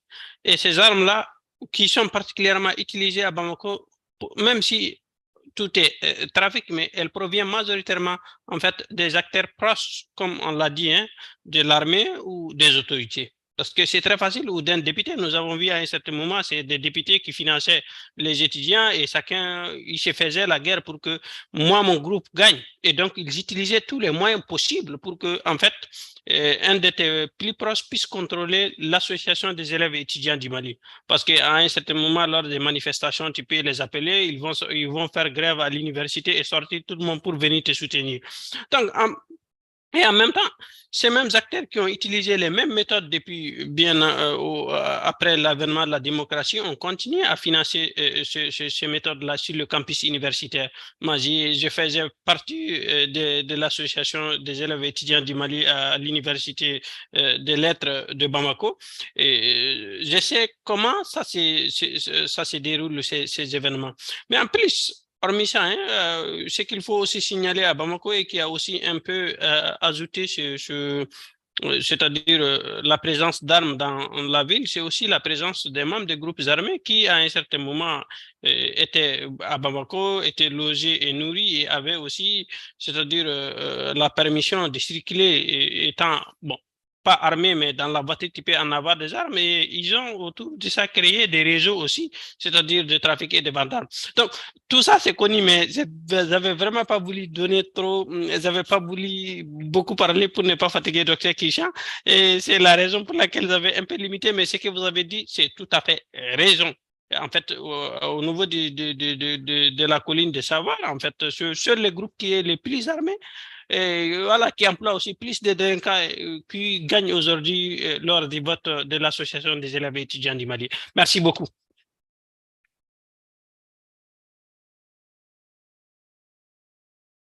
Yeah. Thank you very much. We also have Hassane Kone, who is a senior researcher at ISS in Dakar. So please come in. Merci beaucoup. Merci beaucoup. Moi, j'ai malheureusement pris un peu la présentation en cours et j'ai raté beaucoup de choses. Mais j'ai écouté un peu Alassane parler par rapport un peu à ce problème de circulation ou d'autorisation en logement. Parce qu'il faut comprendre un peu que dans la région où nous sommes, surtout dans le Sahel, nous avons un petit problème qui fait un peu le lien un peu traditionnel ou historique de la détention des armes dans certaines communautés. C'est-à-dire que dans les communautés, genre communautés arabes, genre les communautés Touareg, qui sont au nord du Mali et qui sont en Mauritanie chez moi, et qui sont aussi au Niger, il y a une tradition de détention de l'arme. Et nos États n'ont pas réussi à juguler ou éventuellement à contrôler cette détention des armes. Parce que armes, si au lieu d'avoir des armes de chasse, c'est beaucoup plus des armes de guerre que ces gens-là détiennent. Aujourd'hui, vous avez quelqu'un qui achète une Kalachnikov dans les circuits illégaux, mais qui va à la police et qui se fait établir une autorisation de port d'armes avec cette arme. Et parce que c'est des gens à qui on reconnaît. Le fait que ces armes-là circulent fait aussi que ça renforce un peu l'arsenal. Et ensuite, des stocks même de nos armées, il y a par exemple des notabilités traditionnelles ou des notabilités tribales, ou éventuellement, comme disait tout à l'heure Amidou, des parlementaires ou des personnalités qui viennent et qui demandent à avoir une arme. On leur donne une arme à titre de prêt avec une autorisation. Alors que c'est une arme de guerre, une Kalachnikov, c'est une arme de guerre. Elle ne doit pas être entre les mains d'un civil. Donc, c'est à partir même de ces circuits, d'abord de ces armes qu'on sort de nos stocks pour les donner à titre de prêt à des responsables ou éventuellement à des chefs traditionnels, ou éventuellement le fait qu'on accepte que quelqu'un peut détenir une arme de guerre, et c'est ça qui fait proliférer les armes. L'autre exemple par exemple, qui existe par exemple chez moi en Mauritanie, on a ce qu'on appelle la fédération de tir à la cible. C'est une fédération qui détient des armes de guerre. Les tirs à la cible, ils n'utilisent pas des armes qui sont utilisées aux Jeux Olympiques, non, ils utilisent des FAL, des G3 avec des munitions de guerre. Et tout ça ne fait en fait qu'alimenter la circulation des armes dans le désert. Et il faut partir du principe que aussi bien que ça vient du côté de la Libye, mais ça vient aussi des anciennes autres crises qui ont toujours existé dans les zones, et malheureusement aussi des stocks nationaux. Et ça renforce. Et il faut impérativement que les commissions, comme a dit Alassane, qui existent, aussi bien les forces de sécurité, sachent que l'arme de guerre ne doit pas être détenue par un civil, soit à titre traditionnel ou à titre honorifique ou à titre autre chose. Parce que si cette personne meurt ou bien si cette arme se perd, mais elle se retrouve, ou peut-être même quelqu'un peut voler cette arme pour la vendre. C'est toujours un truc qui se retrouve dans le truc. C'est juste un complément que je voulais faire dans ce sens-là. Merci. Thank you, Hassane. And also that last point about generational and inherited arms as well, which is a discussion that has to be taken into account. I think the last submissions have given us a platform for us to kind of discuss the key responses, that has to take place for us to address some of these challenges. And I think many of the questions that have come through has been around, we have this, then how do we respond? With me in this discussion will be Dr. Ndubuisi, who is the Chief Executive of Next Year SPD in Nigeria.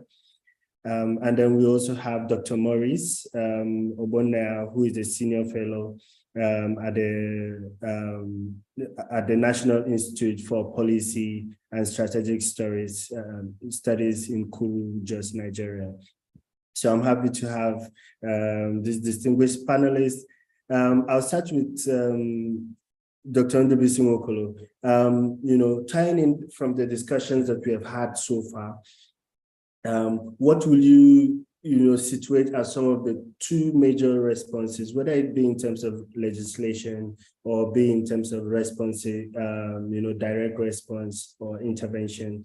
What do you expect of national and regional authorities going forward? Please, kindly unmute. Sorry.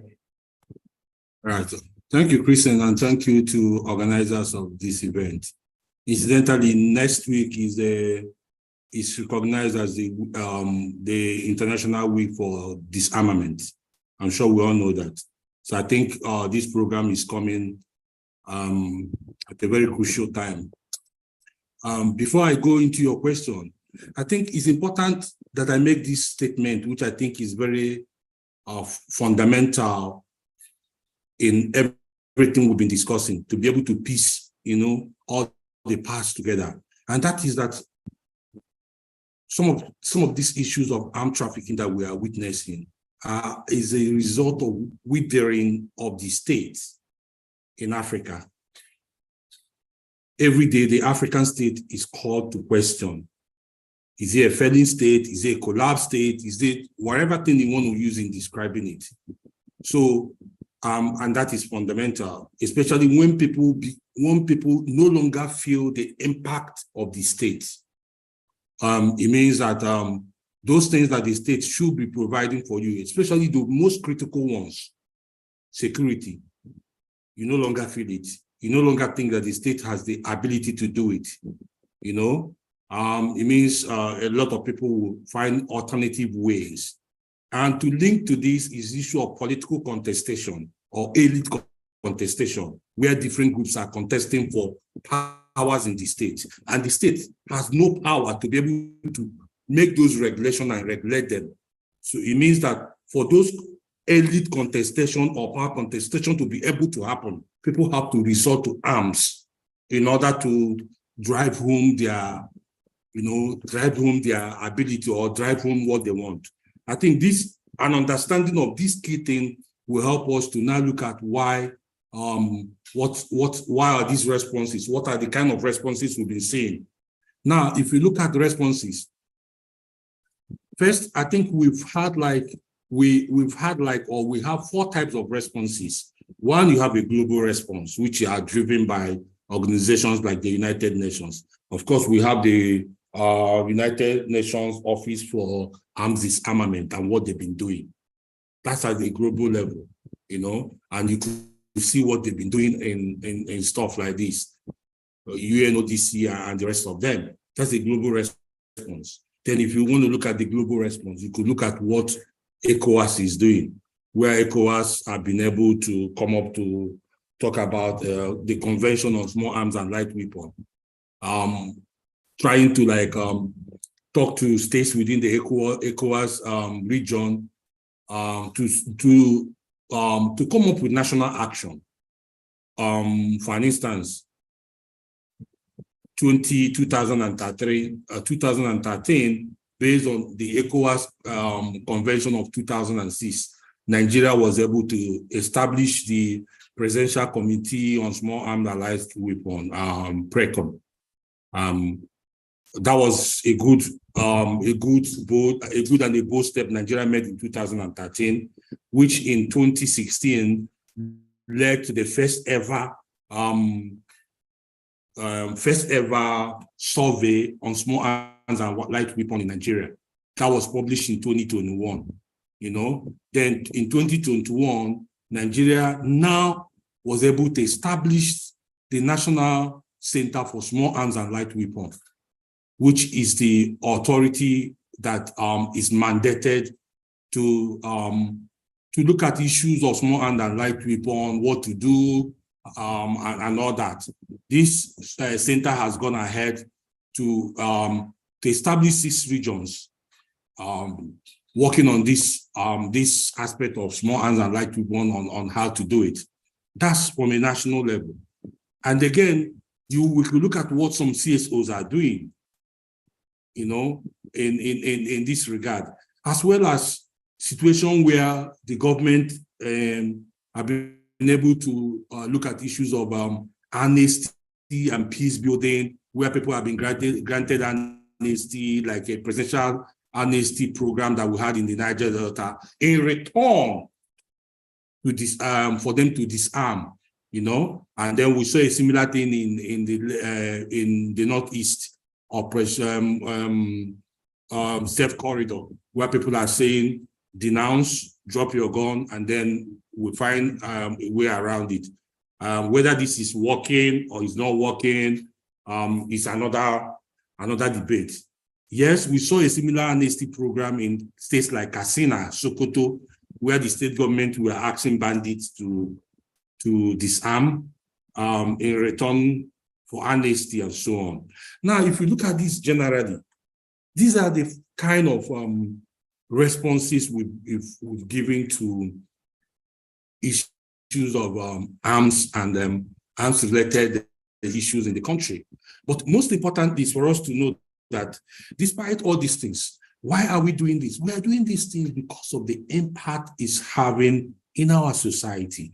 And this impact is so much. For instance, we cannot even start looking at the humanitarian impact, which is huge. You find organizations like Mines Advisory Group, IOM, and so on, dealing with this, you know, level of displacement and humanitarian issues that are related to arms and arms-related issues in the country, especially around the Lake Chad region and the Greater Sahel region. I think that's one critical area, the humanitarian issue. Then the issue of security and insecurity. How has this redefined our public space? You know, it's important that we look at, you know, how this has redefined our public space. And it's eating so much into people's public safety, people's economy. For instance, someone like me, I don't think I can even think of going on the, you know, traveling from here to probably my state of Anambra by road.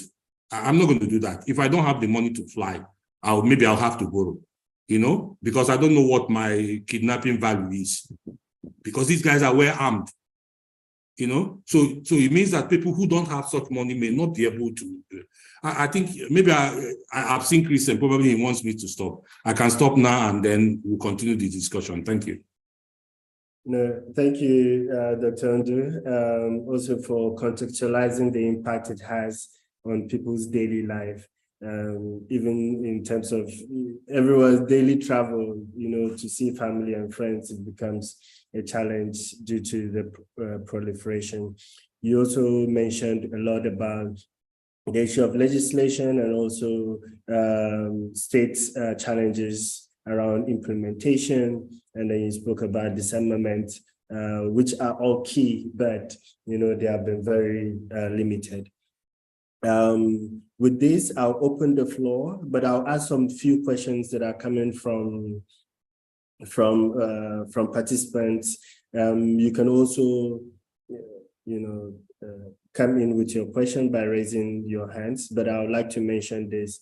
A colleague, participant, Ndidi, mentioned, are there lessons that can be learned from other regions that have successfully managed the issue of small arms and light weapon proliferation? You know, like which region or which continent or which country can we say that, yes, they have the blueprint for managing small arms and light weapons? Well, bearing in mind that there's a lot of context specificities that are involved here. So it's good to bear that in mind as well. There's also a question around which non-African players and international actors are involved in arms trafficking, and to what extent, you know, could there be an effective responses to these actors? So those are things that are also on the table for response to not only to Dr. Ndu, but then also to all the panelists. So I've been reading out this while waiting for hand raises, but in the absence of this, maybe I'll invite Dr. Ndubuisi to attempt some of these questions. Okay, thank you. First, let me start with the first question by Ndidi, asking if there are key lessons. I think there are key lessons to learn, but before we look at that, I think we need to look at the first question I raised about issues of political contestation. Most countries or most regions in our region, if we try to connect the first panel, the second panel, and together, and look at what the drivers are and how we can start reducing them. We can start reducing them by first looking at our political contestation. And I think that's the key, whether how strong our states are. The strength of a state or how strong a state is comes from the internal politics. If you're together, if you're politically together, it doesn't mean whether you belong to so many political parties. If there's a state ideology where politics is run in such a way that most of these things are key, then it becomes easier to start finding a way around this. Because most of these things most of these drivers are issues of exclusion and so on and so forth, bad governance and so on. So when you're looking at them, you find out that as the state begins not to perform its duty and people begin to feel less of the state, they begin to look at outside. So countries that have succeeded, regions that have succeeded are places where the politics of the state is such a way that the state ideology helps them in shaping and organizing what they do. So if you look at Nigeria, for instance, check most of the disarmament program that we've tried to do, how we've twisted it in such a way that that is driving some people's pre-module idea, or is driving some people's interest rather than a collective national interest, right? So that's key. So wherever he has succeeded is where key elements of the state, the political class, the elite class, less of state capture, less of this, less of that, and national interest. Let's take the United States for an instance. The United States, you may say that the United States does not have arms proliferation, right? In terms of the way we see it, but they have a gun problem. But you could see that whether you're for guns or you're not for guns, these things are debated with state interest. Do we have it? Do we discuss it in Africa? We don't even discuss it. You know, so wherever people are discussing it, they are discussing it in terms of how it favors their own interests. I think that's what I will answer to that one. Christian, I can't remember the second question.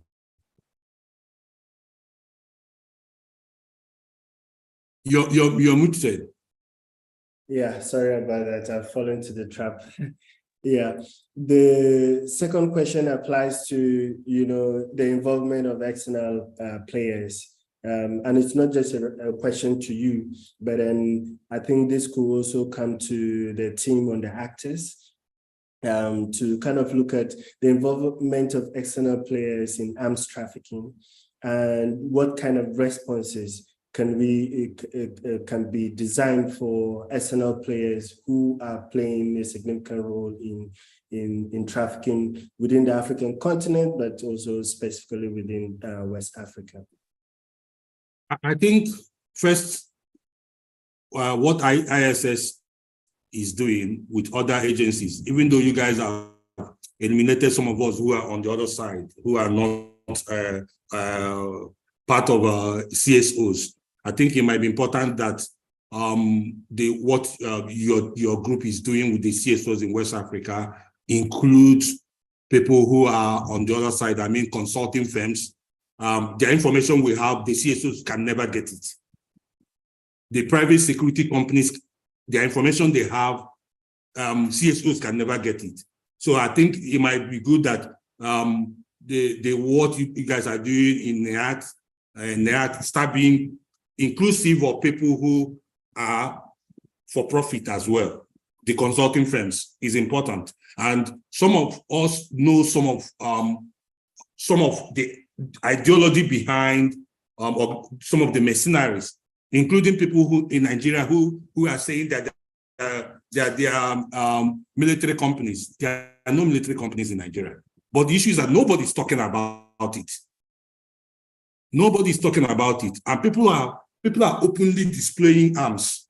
And we've kept quiet about it because political interest is being protected. So these things, we're not going to keep quiet about it. We need to start talking about it. The earlier we start talking about it, the earlier we start saying that we don't need military companies in Nigeria. We don't need mercenaries in Nigeria. We don't need mercenaries in the Sahel region and across the world. The easier it becomes, we start being inclusive in our discussion. And that is the only way we can start pushing back. And to push back means that some of the issues that are leading to why countries are inviting mercenaries are being discussed. I think that's the better way to it. The better approach to it is this kind of open discussion that we're having. Thank you very much, Doc. That's really taking that, it's an inclusive process of different actors to begin to think through this. I think I have one more comment from Dr. Oluwole. Then we'll also invite Dr. Sani, who has been working on this for a very long time, for an extended period of time, to tie in some of this discussion and also the policy relevant aspects that we need to consider. Dr. Oluwole. Thanks so much, Christian. Just to re-echo a few things that I think I heard from Dr. Ndu and then Dr. Sani, which we also alluded to in our research on Bamako and Lagos, is to raise the point that there's a need to modify and reform our approaches to arms trafficking in the region. And the starting point is that the ECOWAS protocol, the Bamako declaration, the ECOWAS declaration, even on that as well, that calls for the decentralization of response to arms trafficking needs to be taken serious over time. For instance, in Nigeria, what we've seen is that that was largely domiciled in Honsa for a very long period of time. For crying out loud, if I could use that word, arms trafficking is not Abuja's problem. It's problem in the peripheral areas of the country. And there's a need to see what can be done in terms of a proactive response. And I put this squarely on the issues of even the centralization of security in the country. Why people are in different camps as far as the debate about policing is concerned in Nigeria. What you can't take away is the fact that subnational actors, subnational authorities are taking action. You see what happened in Katsina a few days ago, where the governor was harming some groups that they've been recruited to respond to arms trafficking. What do you call that? If not textbook state policing? So if the federal government really wants to take the full responsibility for that, it should be seen to be doing that. And if they have decentralized this response to arms trafficking, it's important that the required implementation is seen to be in top gear by now, not just in creating offices for patronage purposes and then for political players to fill offices. Combating arms trafficking is a very serious business, and the government, the state must be seen to be responsive in that regard. And then when you go into the Sahel now, because my paper also focus on the Sahel, I think it's a few days ago that I read a tweet from African Center for Strategic Studies that it appears that the direct beneficiaries of the coup in the region now are really the armed groups, because they are gaining ground seriously. And if this wave of coup has proven anything to us, is to say and to argue that the military incursion into policies have nothing to offer for the people. That is what we can see now, when you see the dimension of the generation of security in that region. So I'm saying that even in the Sahel, there's a need for proactive security response. And the inclusion issue that Dr. Hundu raised, if some people capture political power for their own selfish interests, they are not different from the politicians that are also doing that, if that is the argument for the reason why they came into power. So you might have, with the flaws and everything of democracy, it is still the only inclusive option that we have.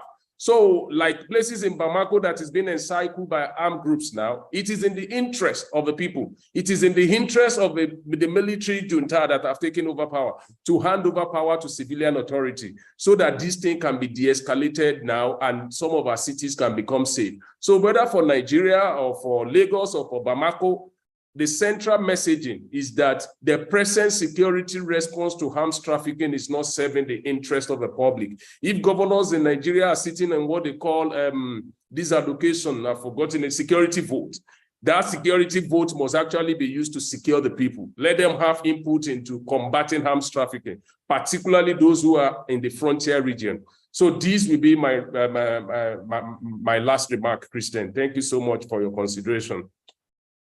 Thank you, Dr. Wole. Yeah, that contributes to the discussion in depth as well.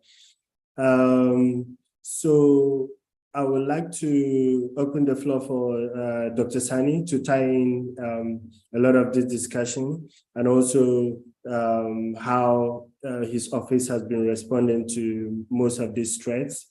So thank you, Dr. Sani, please, you have the floor. Thank you, Christian. Thank you, everyone. I'm particularly elated with the last comments of Dr. Wole. You know, the responses that Dr. Nwokolo actually highlighted, if we begin to audit them, just to enable us, examine the utility of each of the responses, whether they are actually practically consistent with the on-the-ground realities that we have in the country. For instance, we are saying Nigeria responded to the ECOWAS instrument by establishing the Presidential Committee, and recently in 2013, the establishment of the National Center. You also alluded to the fact that the National Center is now fully operational to the extent that they have decentralized and open up regional offices. Fine. But are we actually, addressing the problem? You all know the kind of, diversities and the kind of, the magnitude of the challenges, particularly in Nigeria. How long are we going to take in terms of actually putting in place an implementation arrangement? I must tell you, Article 24 of the Convention obligates each of the member states to put in place a national commission through an act of parliament. Since 2001, Nigeria has consistently, so to say, to some extent, violated, this provision for not going ahead to be able to put in place a national commission based on the obligations imposed, by Article 24 of the Convention. Before the creation of the center, there were about eight bills in the National Assembly, private member bills, in fact, two bills from the government. All of these were not speaking to each other. All the 8 bills talking about the establishment of a national commission, but none of them, each of them were private member bills, private interest bills, government bills, and so on. So no entity, including the center, no entity that had actually sat to be able to articulate and also champion the need for us to establish, or for Nigeria to establish, a national commission consistent with the provision of the Article 24 of the Convention. So what I'm trying to stress here is that while you highlighted some key fundamental responses at global levels, at national, the CSOs, the amnesties, all of these, if you aggregate them, if you audit them, are we actually fully ready to respond to the challenges? For some of us that are in this field, Nigeria, for instance, the giant in the region, is yet to be ready to actually champion the cause of fighting this fight. So, and until we do that, we will keep coming back here time and time and stressing Christian, stressing GIZ and our partners, requesting for resources to do that. So this I must highlight, It's important, like Dr. Wole said, we need to fundamentally, there has been paradigm shift in terms of fighting this fight, moving from the center to community levels. Look at the fringes of the country.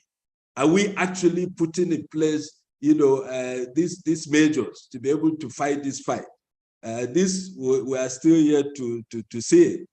I think I will leave it at that, but I would like to thank Dr. Nelson for bringing out the dimension of the tri-border. It is very important that we begin to also look at how the challenges from that perspective, are actually also bringing some of these problems.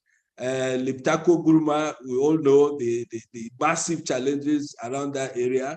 The Difa region in Niger, the Difa region in Niger is also one fundamental area where a lot of about 3 countries are around that Difa region: Nigeria, Cameroon, and Chad, and of course Niger. The legal tender, all the currencies of these countries are legal tenders in that area, and a lot of illicit activities. So what concrete, practical, responses do we require?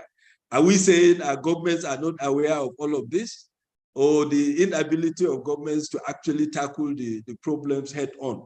So these are fundamental challenges that we need to bring forth. So I also agree with Dr. Nelson. Ammunition, once we are able to control, the easy access to ammunition, we are actually fully also tackling the problem.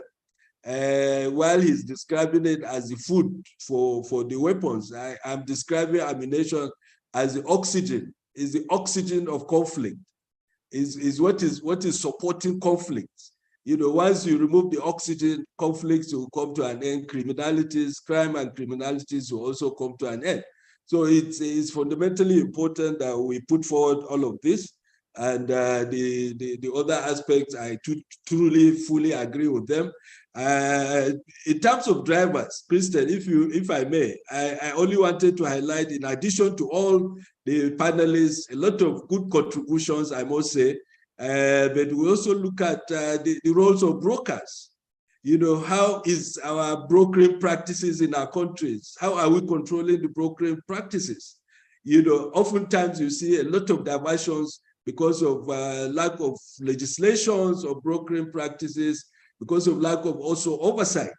So what fundamentally are we doing? Brokers, official brokering practice, official brokers are giving contracts, and at the end of it, a lot of diversions are also taking place. In addition, diversions also during transportation. You see operations taking place from one location to the other. And because of also lack of oversight, a lot of it, we see elements of diversions. The end user certification system. This is also very, very vital. When you want to consider the end user and the end use, you have a product, you have the designation in terms of where the locations where it will be the final end use. But are we actually putting monitoring mechanisms, from the official to be able to monitor this? You see a lot of bandits, with a lot of ammunition, a lot of weapons. Service, some of them are even traceable to some of the services. Of course, we all know the weaknesses. The panelists have highlighted a lot of the weaknesses related to our stockpile management systems. Lastly, Kristen, there were issues about free movement protocol of ECOWAS. I must tell you that the free movement protocol, the essence is to be able to break and bring down the barriers in the region and have free movement of goods, services, and people, legitimate goods, services, and people. We are making our border points to be convenient transit, commercial, convenient.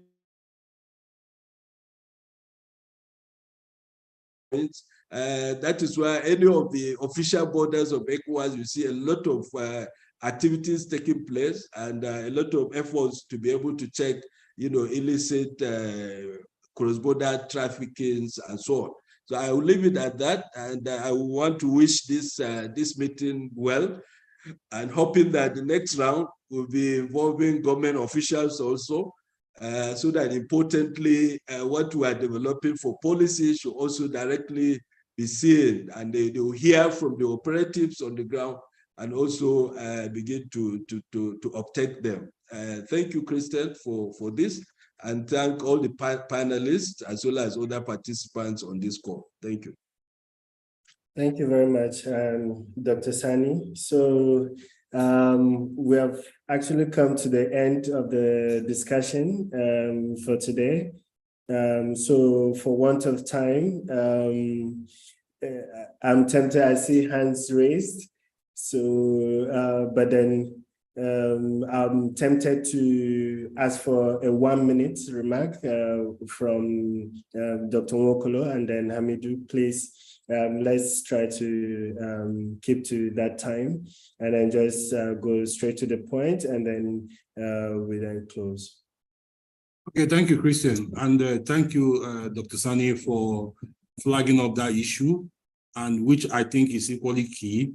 Why is key is that no matter how you think you have institutionalized your process, if we do not have a strong state that is able to make those institutions work, you will continue to fall back to the same pit. And that's what we were experiencing in Nigeria. So what I did was to give with one hand and take with the other hand. So I flagged what I think Nigeria has done, but to say that because there are a lot of primordial interests where the state is has no ability to perform those roles or have institutions perform those roles, it has made it difficult for them to work. So finally, to say that we can only start tackling this issue if we have states that are responsible and responsive, effective states, then that's the only way. Thank you. Thank you, Dr. Ndu. Hamidou, you have your minute.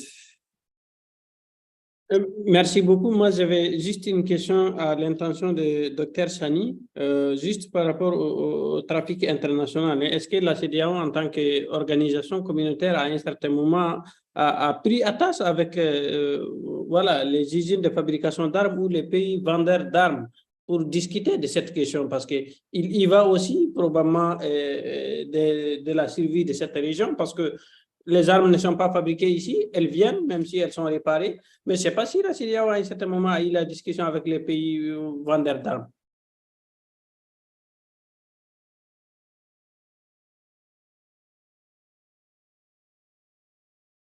Thank you, Hamidou. Yeah, I see that the question is directed at Dr. Sani directly, but it's a conversation we'll continue taking on. Dr. Sani, if you have a response to that, but otherwise, it's a conversation we'll continue to have for the next round of discussions that we'll be organizing. So I wish to, thank everyone sincerely, and to appreciate specifically the GIZ for coordinating this project. They're always around, playing a key role in the process. And then I also wish to thank ECOWAS for making this project happen.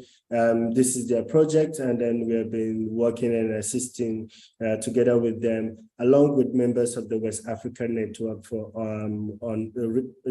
the West African Network on Organized Crime. And also thank you to the project implementing partners who have always being part of the discussion and also supporting with data collection where necessary. And then to the panelists, I want to thank everyone for joining this discussion. And I want to wish everyone a productive week. I see Hassane's hand, but I'm sorry, we'll close the session and then follow on with further input. Please feel free to reach out to some of the panelists and to us as well for any comment where necessary. Thank you very much for joining me.